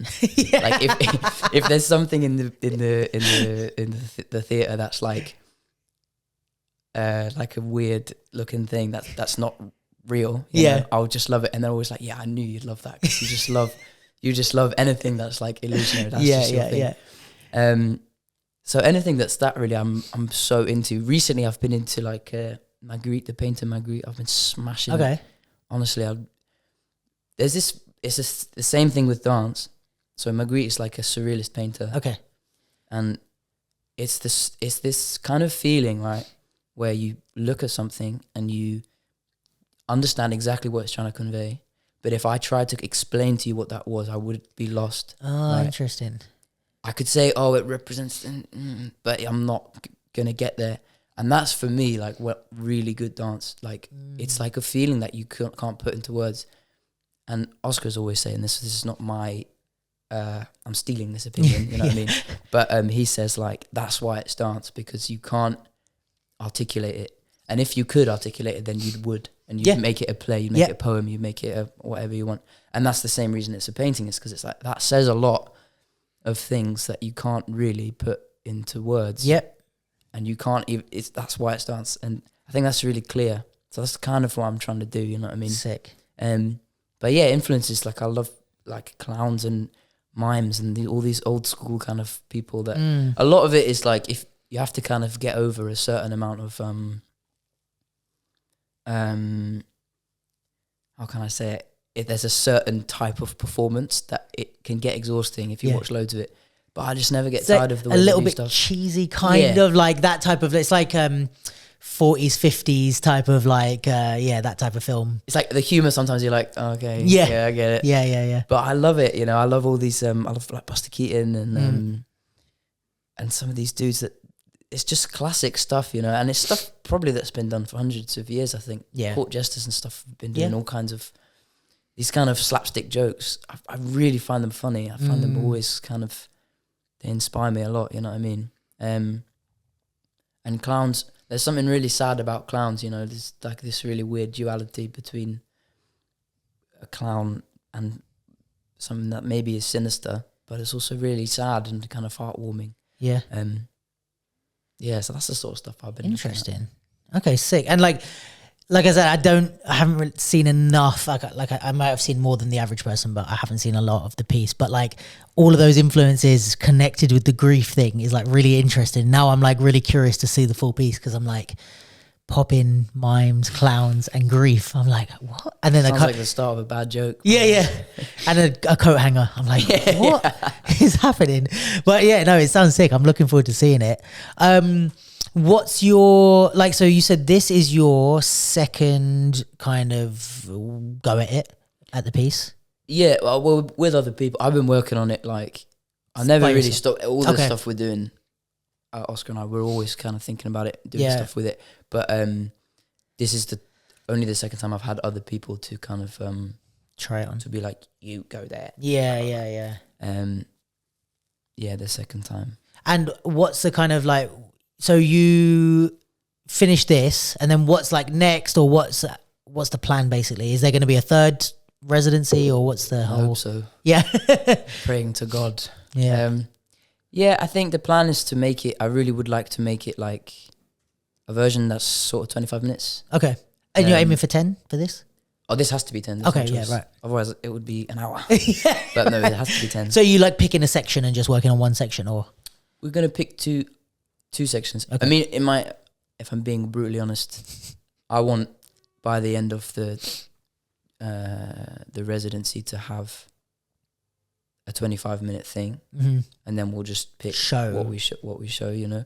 I think Lauren said similar. Yeah. I think that's really, I don't want to just make a 10-minute thing, because that's kind of lame, really. I think I don't know. I think also with a lot of these things, which is what I've found out very at my own cost, is that a lot of these ideas, mime acts, and these kind of gags, if you will, they kind of they don't sustain themselves for a long period of time. So you see something for I don't know, did a floating briefcase thing, for example. That works for like 3.5 minutes, because the whole time people are like, oh, that looks really great. It's floating briefcase, looks cool. But actually, once you get past 3.5 minutes, suddenly it's like, well, and what? So what? This floating briefcase is, you know. And a lot of my ideas are like that. I find I've never really done something that's a long period of time. So what I want to get better at is understanding that the long sort of journey for 20 minutes or an hour is actually, it's a different kind of attention you need to get from someone, you know. And me, when I watch it, I'm like, I'm bored now. I need something else. The next thing. Yeah, exactly. Or like to elevate the idea, or to progress it somehow. Yeah. I think an idea will get you, I don't know, Akram told me when he came in, he was like, an idea will get you 3.5 minutes. It will buy you 3.5 minutes. And then after that, it's not going to cut it. You need more, you know, you need more substance. Yeah. So that's the kicker. Is that where, I guess, like story comes in, or like narrative, or some type of, it's like, if it, like, you know, if I think about, let's say Dune, for example, the movie, it's like some parts are, especially the first movie, was quite slow moving, but because it's like I'm in the world and I'm in the story, I'll take long periods of like talking, or because I'm like, all right, there's something being set up. Whereas if it was just an advert for the desert, do you know what I mean? It's like, okay, beautiful shots, but like you said, about 3.5 minutes, and I'm like, I'm bored now. Yeah. There's nothing there's deeper. Got to be some meat. Yeah, there's got to be some meat to the bone. So I think that's really what we're trying to do, and develop like a movement language and something that's more kind of cohesive as a whole thing. Because when we did it in Italy, it felt very much like vignettes. Yeah, and I very much don't want to do that. There's nothing wrong with that. I love shows that are like that, but I didn't want to do that. You know, I wanted to do this long sort of thing. Yeah. But it's hard sometimes. I think also when you have a lot of different ideas, it's hard for the first iteration of it to come out of your head as a fully formed story. It's got to kind of come out in ideas, and then you mold it together, I guess. Walk your crooked path. Yeah. So and I think that's the goal, really. I really want something that's cohesive for 25 minutes. Sick. And then eventually to have something much longer, you know what I mean? But I think better to start. Yeah. You know, start a little bit smaller. Yeah, I mean, 25 minutes for me is long anyway, but like like to create, I mean. And who are you working with on this one? Is it the same dancers from Italy, new people? No, some new dancers. Everyone from the UK this time around. So sick. We've got Connor Gribbs from Newcastle, who's absolutely fantastic. Yeah, one of my favourite breakers. Yeah, it's just unbelievable talent, this guy, you know. And I think somebody that hasn't been seen so much in the theatre space, you know, and is a perfect person for it. This dude is just unbelievable. I'm very excited. J Funk obviously speaks for himself, you know, but he's fantastic. And I've wanted to work with him for ages, like since we did the Red Bull thing. Since that day, I've wanted to we wanted to do something, and then this was like, well, it makes sense. Yeah. Jonah Det. Sick. She's absolutely. I worked with her doing a piece with Brooke, and then we did Avant-Garde as well. And she's cool. I just think she's like brilliant again. Yeah, she's a powerhouse. So theatrical. I seen her in Dixon's. I thing that I did with Northern Ballet, and it was like, nice. Like everyone, you could feel everyone in the audience just waiting for her to come on stage. And like everyone's like, come on. Sick. And then Louis, who's he's actually more of a contemporary dancer. So it's like, I trained with him, and we used to live together as well. So we just danced together a lot, like really, really a lot. And he's just when you see him move, you're like, you know. So I'm very excited about this cast, to be honest. I'm really sounds like a good one. Yeah. I'm really, especially, I mean, today was the first day and we were just doing stuff. I was like, oh my God. It's a little bit intimidating, you know what I mean? You're a bit like, oh God, this is like quite so much talent. Not that the last cast wasn't talented, but that's always a thing for me. I'm always like thinking about it. I'm always like, okay, yeah, I've really got to come correct. And I'm in it as well, so it's not like you can step out and I can't because you're directing and coming up with ideas, but you've also got to dance and pull your weight on that side. So exactly. So it's a bit of pressure. Just a bit. And in case there's people watching who are people that can make stuff happen, is there stuff that you need, people that you'd want to work with in future? People like, who would you want to reach out to you to benefit this piece, basically, if there is anyone that happens to listen? People with space, people with studios. Space and studios, and also, I'm really interested in talking to like a kind of set designer person. Okay. Sick. Because I have these cool ideas, but I don't know how to make it happen. Yeah. And I don't know, some Russian billionaire somewhere, somebody. Cool. Yeah, hit me up as well. Actually, if you're writing it, and you could talk to both of us. If you're listening, you know, I'm joking, obviously. Unless there is one. Okay, sick. Well, I'm really looking forward to seeing the piece. I'm actually looking forward. This is a really strong Back to the Lab cohort. I feel like it's really cool, man. I'm very excited. I mean, I was just hearing everybody's ideas upstairs, and it's really. Sounds good. Sounds really, really cool. Sick. I'm very excited. Wish I could just watch. I get to just watch. Cool. And otherwise, I hope you have a good 2 weeks. I'm going to come in on Friday, so I'll see you then. And thanks for coming in and telling us about your piece. No problem. Thanks and love you lots. Say it back. Say it back. We're not cutting until you say it back, please. Just blow me. Right, well, I better go, guys. So, hello. We are here with our third guest. I always, you've told me so many times, but I always say it wrong, your name. I always say the one that I know that it isn't, and then I keep forgetting, and I keep switching, because it's like Levan or Levan, and I think it's Levan, but I'm wrong. It's Levan. So wrong. Yeah, it's Levan. Yeah, see, but if I had said Levan, it wouldn't have been right. Yeah. Like, I always switch it. Anyway, Levan is here. Someone that I've known for actually quite a while. And I'm really, when I saw your name on the Back to the Lab list, I was like, sick. This is going to be dope. First of all, can you tell me a little bit about what you're working on? Yeah, so it's a piece called Jungle Boy. I was hoping it was. Yeah. Been working on it for 2 years now, since my degree at the University of East London. Yeah. Since then, I've gone on to do a residency with English National Ballet to develop it further. Nice. And now with Breakin Conventions. So Sick. Quite an exciting opportunity to just keep building the world of Jungle Boy. Yeah. In addition to the stage piece, there's been a 17-minute film development as well. So yeah. How long is the stage piece so far? So for my degree, it was 5 minutes, and then it evolved to 10 minutes with the EMB, and now it's going to be 10 minutes. Okay, yeah, because this has it to be 10. Yeah. Okay, awesome. And for people that don't know, can you kind of give a little bit about like the world of the piece or the concept or like kind of what it's about, however you want to approach it? Yeah, so it's quite a layered piece, a layered world. In its simplest terms, I'd say it's about becoming your most authentic self. Nice. Ripping up the rule book of what society tells you to be and embracing your organic energy. Okay, so it's like a rebellion story, kind of. Essentially, I guess you could say that, yeah. Sick. Okay, cool. And what was the... what inspired you to make that? Or like, was there like obviously share what you feel comfortable sharing, but like, was there a moment or like something that you were like, this is something that I need to make a piece out of, or how did it come about? Yeah, it was quite organic, the way it came up. I think having had a love for choreography for so many years and choreography making, dance making, trying to find like where you sit in the industry can be challenging.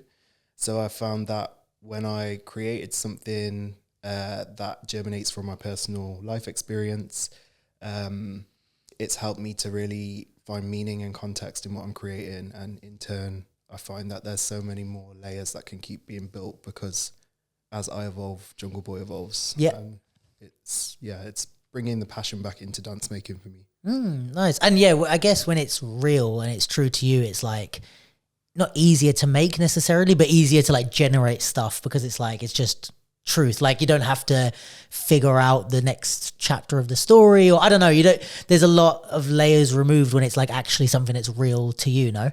Yeah, no, exactly. And there's that saying, art imitates life without being a cheese ball. No, yeah, no, but it's true. And I think as so many things happen in the world, there's constant things to draw inspiration from as well. So nice. It's natural. And obviously I was there when you were making your piece at UEL. I think that was the year I marked the piece. Like I think I was lecturing that year. But what was I going to say? I think the thing with the university, the way that you generated this idea is that you were kind of asked to generate an idea, which a lot of the other artists like weren't. I haven't interviewed Margot yet, but like, it's like they had ideas and then decided to take action. Whereas you were asked to take action and you had to find an idea, right? Like at university. Sorry, could you repeat that? So like, for example, like say with Max, like he had an idea that he wanted to put into the world, and then he found like opportunities to develop it. Whereas with you, because you were in uni and it was part of your course, you were asked to do something, and then you had to find the idea that fit that, which is kind of backwards to how we create a lot of times. But like, did you already have the idea sitting, or did you kind of find it for this? And how was it like kind of having to come up with an idea on demand kind of thing? Yeah, good question. I think that, funnily enough, I had this concept in my mind like from my second year of my studies. Sick. I knew I wanted to create a world around a jungle, almost like a party in a jungle, and an act of, like you said, rebellion and celebration of identity, culture, resilience, nice. grit and determination. So I think having that 1 year of like pre-development before I knew that I would have like my final project deadline, that was like the blueprint for everything that's been built up until this point. And did you already know that, like when you had the idea, were you like, I'm going to use this for my final project? Yeah. Right. So you're already preparing a year in advance. Yeah, exactly. And I wouldn't consider myself a writer, but I did find myself writing and building concepts and making a plan of what I wanted things to look like. So yeah, again, it's just been a really natural thing. It's great to now have this opportunity to present the work in a new setting. Definitely. And like one thing I was really happy to see is I think being at UEL a few different years, like I see a lot of potential, and especially in the final pieces that then maybe people don't do anything with, or they lose interest in, or whatever. Like how important was it for you to like, because like you didn't just see this as a uni project and like get your marks, which I think you got pretty good marks, and then like be like, okay, cool, what's next? Like you were like, okay, this is a real thing that I'm going to take from the uni world into the real world, I guess. So like, was that always the plan? Or was it like after you created it, you were like, oh, this is pretty special, let me keep it? And B, like, how important is that in general, do you think, for like uni students to like transition into the real world with the work that they've created, you know? Yeah, good question. So the first question, did I plan to take it? Yeah, did you know from the beginning this was going to be an ongoing process, or did you at first think this is just for uni, but then you saw it and you were like, oh yeah, this is the one? Yeah, very much that. Yeah. Like I didn't know how it was going to be received, because for me, that was the first time I was making dance from the heart, with meaning, with depth. So there was an uncanny feeling of not knowing how it would be received, especially when it's so close to you and your story. Yeah. However, when I saw the reception and I saw like the way that I was creating in a way I hadn't created before, it made me realize that there was potential to springboard and develop further. So yeah, that answers that question. And the second question about the, like, for uni students who are like doing these things to like transition out and keep the momentum, I guess, or keep the work moving. I think so. I think if it feels right, then yes. If it doesn't feel right, then no. Yeah, but fair. Yeah, if it's true to you and your art, then there's no one that can tell you how you should or shouldn't make that. And if it feels right to develop that, then why not? Yeah, very, very good answer. And who are you working with on this? Is it solo or with like multiple people? Who are they? Tell us a bit about the cast. Yeah, so they're all UEL students. Oh, sick. Not anymore. Actually, 2 of them are level 6 students. Nice. And 2 are alumni. So we've got Sparky, Mike Tapping Hook. Yeah. We've got Ethics, known as Francois as well. Kai, known as Cobra, and Sophie Erica Sencia. Oh, sick. I hope That's I a good. pronounced that right. Yeah, that's a good cast. Yeah, Sick. Strong cast, very diverse. Yeah.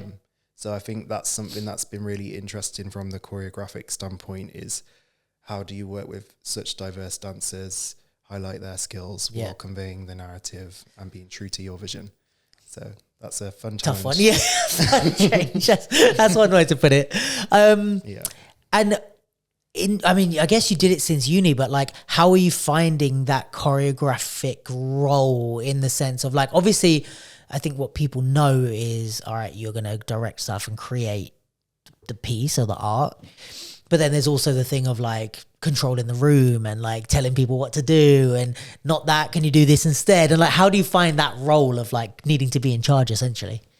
Yeah, I think I enjoy it. I think from a young age, I've always took like a leader role from like teenage. Yeah. We used to enter the UDO school competitions and always like, that was like my passion. However, as I've evolved in my craft into adulthood, I like to take a collaborative approach now. I think collaboration is key and enabling the artists I work with to co-design the session and even sometimes the content, it really enables everyone to have their voice heard under the umbrella of the vision that's being put forward. Yeah, that's a very mature way of looking at it. And do you, not that you should, but often people can feel like this, that they worry about if they do that, they lose their vision in other people's vision. Do you know what I mean? Like they're like, oh, I want to try this, or we should do this. And you're like, yeah, but I wanted it a certain way. Like, how do you balance that and like keep it being the vision that you want while letting the dancers contribute? Yeah, I think I like to give the artists I like to work with them to discover the first layer of movement, and then from there, that's where I'm able to like pepper and sprinkle in and reform the content and the skeleton to add the meat to the bones to convey the vision. So, like, kind of, I guess, if we talk more frankly about the process, so you're kind of asking the dancers to create movement that you're picking and saying like, yeah, keep that type of thing, or like, what's the process in the studio, basically? Yeah, so it's completely dependent on the day, the energy, the mood, how I feel, how they feel. Yeah. So I tend to just read the room and go off dynamic energy on the spot. Nice. I create my work spontaneously, generally on the spot. I might have some ideas in my mind, but generally, like I say, it's about reading the energy in the room that day, come in with that base, and then build in from there. Sometimes I'll take more of a didactic approach and lead and choreograph. And then other times I'll ask the artists to give me a layer one. And from there we collaboratively build, tweak and amend. Yeah, and that's like, it's not an easy process because also you've got to, not only have you got to kind of trust yourself if you're doing things a bit more spontaneously, you have to kind of trust the dancers that they're going to be able to come up with stuff, but also trust the relationship between the two of you, like, or the 5 of you, that like they're going to create stuff, you're going to be able to give feedback, they're going to listen and implement it. It's like a very trusting process, no? Yeah, definitely. And that's why I think like trust building and rapport building is one of the fundamentals before any choreography or breaking can begin. We need to break the ice, build that relationship and feel comfortable in each other's energy so that we can give our best. And how do you go about doing that? again, cheese ball moment, but icebreakers. Yeah, okay. Simple things like that. Like even today in this program, we've had lots of icebreaker movement tasks, and the facilitators were great today as well. Yeah. So even in this wider group, we've been able to really integrate and get to know each other a little bit better. Sick. As a result of those surface things, but they're actually much deeper because it influences the energy in the room, which influences the work and the outputs. Very good point. Who are the mentors that were in today? So we had John Z and Jen. I don't want to say the wrong name. Julia. Yeah. And how were they? How did you find the experience with them? What did they take you through today? What's the first day of Back to the Lab like? Yeah, they were really good, really friendly, really warm, really welcoming, and really knowledgeable. They had lots to offer us. It was quite intense, quite full out, but also really fun and really social and interactive. So it's been a really good first day. I felt really welcomed, and we also had the opportunity to start building our piece, which I loved because we can just jump straight in and not waste time. So what was the structure? Did you do some tasks in the morning and then free time in the afternoon, or how did it work? Yeah, so in the morning we had tasks, and then afternoon some more tasks for about an hour. Okay. And then into work for the What type of task were they taking you through? So pretty much for example, one of the tasks was, imagine you've got a mixer and using different improvisational devices such as tension, speed, distance, proximity to other dancers, 10%, 50%. You were going off cues and you had to mirror what was being cued to you. Okay, I think I get you. Does that make sense? Kind of. So all moving around the room. Yeah. If it's give me 10% tension. Right. 10% proximity to someone else. Got you. So you use that to to play with. Oh, nice. That's cool.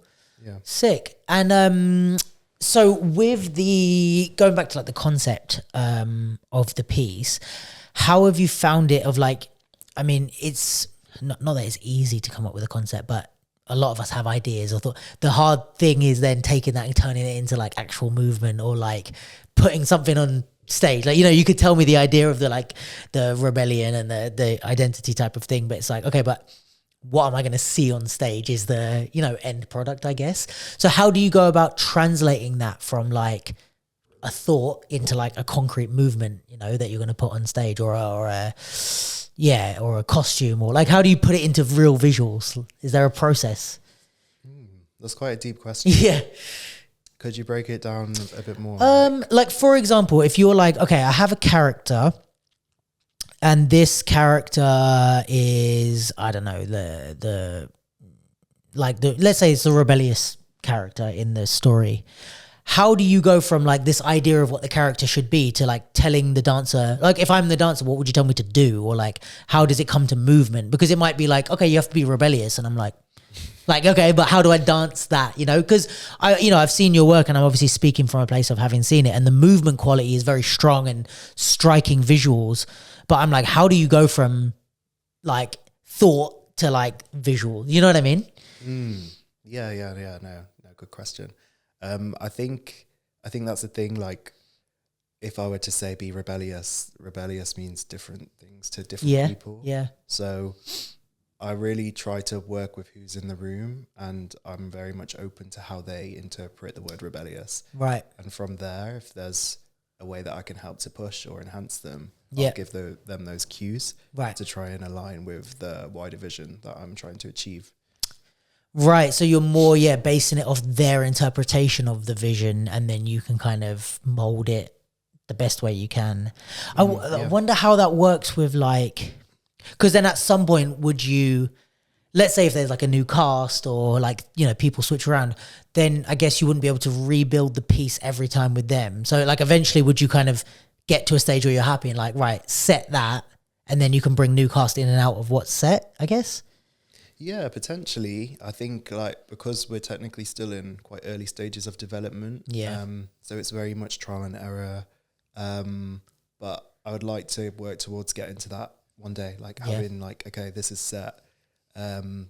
Because for example, we are picking apart what I created with English National Ballet. Right. on that ideas incubator program, and now we're rehashing that. But the beauty of it is we've got an amazing composer, Charlotte Harding, incredible, really recommend. And we've got like skeleton music that we can take back from that. So although the content may be reshaped, we've already got the piece of music. So that, which is also the structure in it. Sick. So, Oh, nice. I'm really excited to see this iteration. Seeing it, also, I haven't seen anything in between. I've only seen the original. Oh, wow. And then now I'm going to see this one. So I'm excited to see, like, how long has it been since you graduated? 2 years now. Yeah, I'm excited to see where it's gone in the last 2 years. Yeah, I'm sure it's built. I was going to ask you one more thing. Influences wise, who are you looking at, or even in terms of like other hip hop theater companies, like where do you gain your influences from for the like actual movement side of things, or is it not any? Yeah, to be honest, I think life is my influence. Oh, nice. Yeah, whatever happens in day to day is my biggest influence. I couldn't put it down to a single or a handful of people. Yeah, there's definitely a lot of amazing artists out there that have like little bits and influenced my journey, my wider journey. But in terms of this work, I think it's got to the level where it's like life is the biggest inspiration. Sick. And the people I work with as well. Yeah. Nice. And just last thing, if there's anyone watching that you would want to reach out to you in terms of to help you build the piece or work on it or move it forward, like, is there, like, I don't know, are you looking for like a costume designer? Are you looking for a producer? Like, who, if they should so happen to see it, who would you like to reach out to you? Everybody. Yeah. Just anyone. Just help. If you're a gardener, just help. Yeah, janitor. No, but producer support is always welcome. Yeah. I think that's like probably one of the main ones. It's hard self-producing, eh? It is. It's so hard. I've recently been working with emerging producer Deanna. Oh, cool. It's been amazing as well. So experience in that has been a big help. Yeah. But yeah, more producer support. Sick. More music composition support. Anything that goes into building a stage and screen, artistic exhibition and development. Anything around that, really. Cool. People, get at him. Thanks so much for being here. I'm going to pop in on Friday, so I'll see a little glimpse of the work before next week. I would tell people to get tickets, but it's all sold out before you guys even walked through the door this morning. Yeah, I saw yesterday. So no pressure. That happened quick. But yeah, good luck. Can't wait to see the work, and thanks for being here. Thank you for having me. Peace. Cool. We are here with the fourth and final artists for this this Back to the Lab. I don't know if there's more than one a year. No, I think there's only one in the year. Anyway, can you introduce yourself to the people at home, and also me, because it's the first time we've met, so I'm really pleased to meet you. Nice to meet you. But can you tell me a little bit about yourself? We'll get to the work, but I'm just interested in you. You told me you just landed from Brazil, which is crazy, and it's amazing to have you here. But give me a little intro. Tell me about yourself. Oh, my name is Margot. I am from Brazil, and I'm mostly a voguer and a worker. Oh, amazing. Yeah, but I dance since I was 11 years old, and professionally since I was 17. I work with a few companies back in Brazil. Mm-hmm. I also collaborate with a French company called Malca, and also with right now with Improvável Produções. Okay. That I'm going to meet in a few weeks, in 2 weeks actually, in Barcelona. We're going to present there. As I said early in the studio, I do voguing, I do acting, and I really like crazy stuff. So I took my work to the stage, to theater. I learn a lot from the companies that I've worked with my friends. I have a lot of very, very, very talented friends that inspired me so much. And I think that's it. I'm a mother of 2 cats. Oh, wow. I live in Rio, which is the best city in the world. I don't care. I love that. Yeah, and that's it. I battle a lot and I do crazy stuff in the stage. I think that's and I teach too. I teach. Yeah. Nice. And do you obviously you do Vogue and whacking? Yeah. Is that your kind of main movement language Yeah. with your theatre? It's no, I don't. I think it interferes, but wow, that's a really nice question. I think it interferes because in my pieces, my piece actually, and did make more than one. I think voguing gives me a very imagetic way of thinking. Mm-hmm. So I really like poses and images, and I think both voguing and also whacking, it gives me a lot of arm material, and it's something that I really liked. Yeah, I really like moving my arms. So I guess in a way, but not totally. Okay. Yeah. And did you study like classical dance or anything else? Like I did jazz and ballet when I was younger. I started with that, but then I got I met the hip hop guys. Yeah. But so if your theatre work isn't completely like Vogue and whacking, there's other elements. Yeah, there's other elements. How did you develop that movement language? I think through the people that I admire. Okay.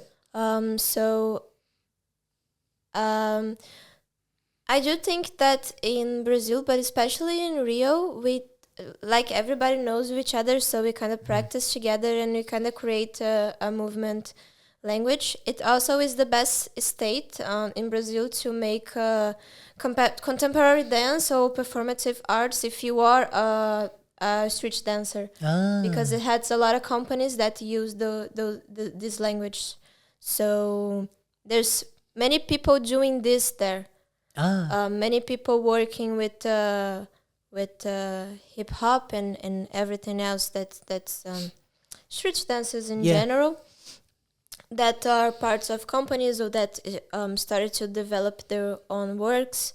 So I kind of think that is a little bit from those people, my friends. But I think I don't know. I think some inspirations too. Some other works that I really enjoy watching. You know, like just all your big influences. companies, and I think that's it. But and some personal likes too that are kinds of goes growing. Nice. Yeah. Oh, really cool. And so, I mean, I guess you haven't really experienced too much of London yet. Have you been here a lot before? No. No? No, it's my first time in Europe. Well, welcome. Oh, in Europe? The whole of it? Oh, wow. Yeah. Okay. Wow. Welcome to Europe then. It's a big welcome. It's cold. Yeah. Yeah, it's cold. Welcome to our life. Yeah. So yeah, I'll be interested to know after these weeks, like how you find Europe. But I won't ask you yet. I have the weekend off. You can ask me. Okay, we'll Monday see. I will know. And what's the? I mean, we don't need to talk about that completely, but like, what's the ballroom and whacking scene like in Brazil? The ballroom scene is very strong. Yeah. Very, very, very strong. The whacking scene. I'm trying to build up, especially in Rio. I have a project that is called Whacking Rio. Nice. That we are kind of building in up again, because it kind of gets it got a little dead. Not only whacking, but like house and popping and locking and those styles that are not hip hop or breaking. It got a little bit, lower, yeah. Yeah, but in São Paulo, there is a state nearby Rio. It's the whacking is starting to get really, really strong, like with many events and stuff. So when I want to battle, I need to go to São Paulo and then I go. Okay. Yeah. But in Rio, we are trying to make this movement and just try to bring Breakin again. Nice. Oh, I love that. Okay, cool. Good to know. And can you please tell me a little bit about your piece? I want to know, like, I don't know anything. Like, you're the only artist of the four, like, that I never met. I don't know anything of your work. So I'm excited to see their work, of course, but I'm excited to see your work because it's going to be really, like, fresh. So, yeah, tell me a little bit about what you're working on. I applied this idea in artistic residence in 2023 in Belo Horizonte. That is also a nearby state a state near Rio. And then I passed. It was me and other 5 artists. I was the only one doing dance with movements. There was another girl doing a little bit of dance too, but it was more of a imagetic, more performatic kind of piece. Anyway, so I started working. It was a 1-month residence, but not so many days of work. And I got like a little baby there, you know. I got a little thing there. It has this very experimental kind of idea. The whole residence is not to make something to be ready. So I kind of just tested a lot of things. Presented, okay, I have something. Then in 2024, in July, I got the chance to present in a theater in Rio. No money, just the theater and the money that will come from tickets and stuff. Yeah. So I say, okay, I wanna work on this, so I'm gonna do it. I have amazing friends that help me with lighting, including a friend that it was in Back to the Lab last year. Oh. That is Lauzinho. Oh. So he make the lighting. I have a house member made me the costume. I have another friend that make the soundtrack. So another friend that makes photos and community build. Hip-hop. Yeah. I felt very loved. And I got a chance to work a little 1 month in that I create the version that kind of is the one, you know. It's not ready yet. It's not gonna be ready in 2 weeks. It's a process and a very like tiki one. Yeah, because you work a little, then you stop, then you work a little.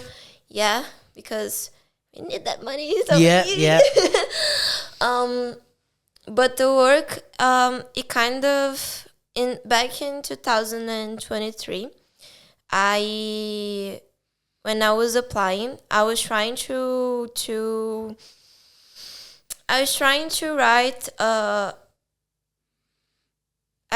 write reflecting a few experiences that I had with panic attacks and panic syndrome. So I started to saw myself and my body as a really fragile thing, and I was starting to after I got more okay. Or at least I thought that I was okay. I started to think about fear and the position of being afraid. And together with that, I have some experiments that I have already made. And those experiments were about the image of birds.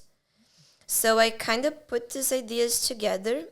And my work now reflects about those things, the idea of fragility of a body that is perishable, and how can we build up to a fiction or to a narrative that can take us away from that, and that's when the bird comes in, because I put this idea of a bird as a character through this journey that is the piece, to take me off this really this little afraid thing, and also in Brazil there is a lot of myths and and stories and popular stories about birds. So I also use them as a fuel to create movement or to create the dramaturgy of the piece. And I think that's it. Now I'm also trying to reflect about territory and body territory. Okay. So because it has this thing that if the bird doesn't sing, it doesn't exist, and how the singing can delimitate the territory of our own bodies, and how our bodies are actually territory, and what is to experience violence and have this territory.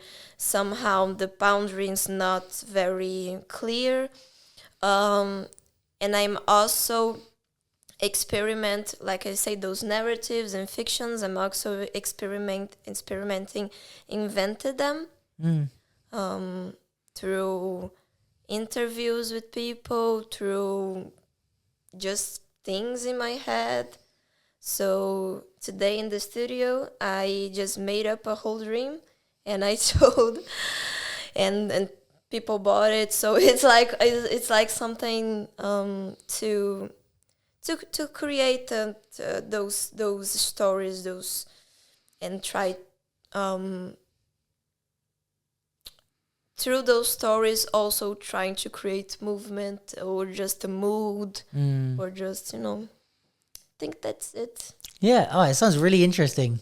Really nice. And who is it? A solo? Are you working with dancers? Solo. Okay. Yeah. And do you usually work with dancers, or are you always done solos? I think I just done solos because I just don't want to stop. So when I applied in 2023, I just want to do something. I was with a company at the time, but we are already presenting. Yeah. So it was a little bit spaced out, one presentation to another. So I applied because I wanted to do something. In that time, I didn't think that I was ready to make a solo. I don't think I'm ready now, but here I am. And we gotta just keep doing it. Yeah. So I usually am a dancer. I usually work with a company, with a choreographer, or in artistic residence that is for dancing for other people. And now I have this major, or not so major, project that is my solo. But it is a little bit of this, little bit of that. And how do you find the process of do you think it would be easier or more difficult with a company, or when you're doing the solo? Because I mean, it can be both, it can be hard to be the choreographer and direct dancers and be in control. This is difficult, but it's also difficult to be by yourself and to be in the studio in your thoughts and not have anybody to bounce off. So what's the differences for you, or what do you prefer? I think making a solo makes you grow a lot because you have to, that's it, you do everything. So you have to be very mature and you have to have some, I don't know how to say it, but I put composture in it. I think the most difficult thing is to analyze yourself all the time, because my procedure is through filming myself and watching it later, see what works, what didn't work, because this is what I have. I don't have another eye, so it's like that. But it's me also, so it's not just looking. I need to try to just look at the movement or just look at the scene or the idea, but I'm also looking at myself. So it's kind of hard. You have to separate a little bit. Yeah. But and it's hard to let it go sometimes of something that you really like, but it's not working. So I think it's more difficult to make a solo, definitely. If it goes wrong, it's all your fault. You don't have to you don't have to anyone to blame. When you dance a piece that you don't like, you just say, "Oh, I'm just dancing." I just worry about my steps and I just worry about what I have to do, But I also think that in companies you also grow a lot because you have to know.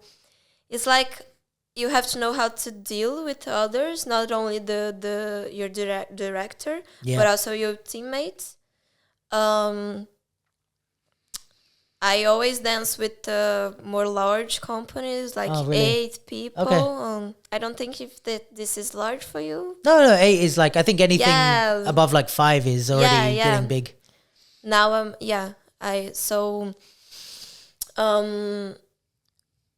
I think they all have like, oh, this is more easy on that.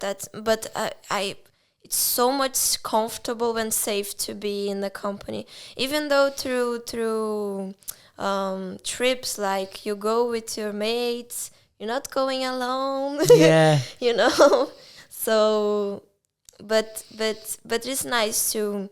I think the solo is very personal too because it came from a personal experience. Yeah. So, but I would like to see in other bodies too. I could expand the idea, but I don't. Not now. Yeah, not now. Yeah. Not now.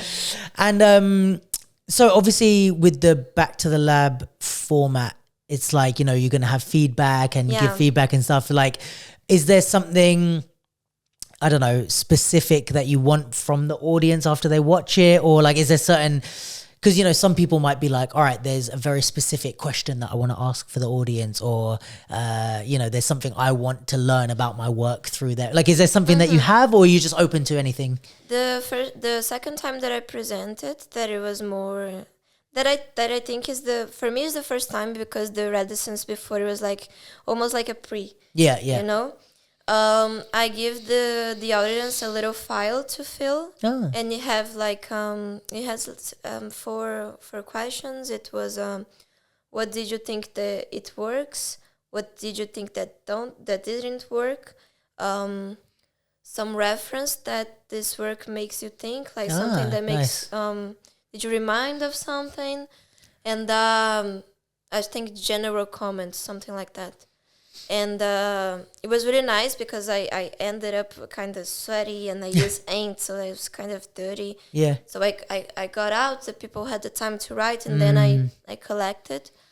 And it was very nice because it gives me another perspective. It was very nice to see the audience remember things that I really love, like someone write Pepinton, and I was like, if I remember you Pepinton, oh my gosh, I'm like, ooh, because I love Pepinton. So I would try. I don't know if I can do this here, but probably. I think that some of the words some of the questions, that I would like to question the audience. I guess that's it for the audience. That's it. But I'm also there's a lot of things that I want to like solve with the people that I'm working with now with the other projects, and also with the mentors. Yeah. So amazing. Yeah. Oh, that's really cool. And if this is what I'm asking everybody today, if there's people watching that like maybe are going to reach out to you to help you build the project, is there anything you need basically? Are you looking for producers, for set designers? Like, who would you want to work with that if they're watching, maybe they want to reach out to you? I'm looking for sunflower seeds. You really? Yeah, I use them in the piece, and obviously I couldn't bring it from. I have those in home, for not to waste. I have to throw the first ones away because it gives a little bit of the I don't know how to say it in English, but it's a little bug that eats. So my house was filled. Oh no! It was awful. I have to throw away, but I bought new ones for the last presentation, and I have those safely guarded now. But I couldn't bring it, so I'm looking for sunflower seeds. Okay. A lot of them, please. I think I'm also looking for a producer because I do everything by myself. And I think I'm also looking for emergent choreographers who want to exchange, because it's hard. Yeah, so, it is. You know what I mean? Yeah. And what's after this, how long are you in Europe for? I'm going to Barcelona to meet with Improvável, and we are dancing at the Mercat de las Flores at the 1st and 2nd of February. And then I'm leaving in the 4th. Okay, back to Brazil. Back to Brazil. Okay, cool. Yeah. Do you know dancers in Barcelona already? I know a little bit more. No, I know some people in here, but very few. No, I don't know anybody. You know some people in London? I know some people in London, like one of two, but okay, cool. So just a little bit. In Barcelona, I'm just reaching out to the Breakin community because they are answering. Yeah. So I just I Instagram some Breakin pages there, and I'm gonna catch an event that is gonna be. I think it's like a jam, like cool. A Breakin jam, in the day that I arrive. So it's gonna be nice, and that's it. I'm trying to message a few more people to. In that, I'm gonna have more free time too, because I'm going to be arriving in the 26th. Okay. And I just work like in the 29th. Okay, cool. So you have a couple of days too. Nice, awesome. Well, it's lovely to meet you. Yeah. I'm really excited to see your work. I'm gonna probably be there Friday, check out the sharing a little bit, and then I'll see you at the actual show. But yeah, thanks everyone for tuning in. Thank you for being here. Please, people watching, I encourage you to go and look at the rest of these guys' work and all of the stuff that they're putting out. I'm really excited about this lineup of Back to the Lab. I think it's going to be really nice. The tickets are already sold out. Really? Yeah. Oh my God. How many seats? I think it's 150 or 180. It's around 150, yeah. But it was sold out like yesterday.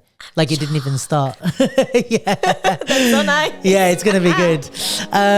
So cool. Thanks everyone for tuning in to this Back to the Lab special. This weekend is the show, but as I said, it's sold out, so you can't come. But yeah, check out these guys' work, and I'm sure we're going to see plenty of more from all four of you. So yeah, thanks guys. Catch you next week. Peace. Yay.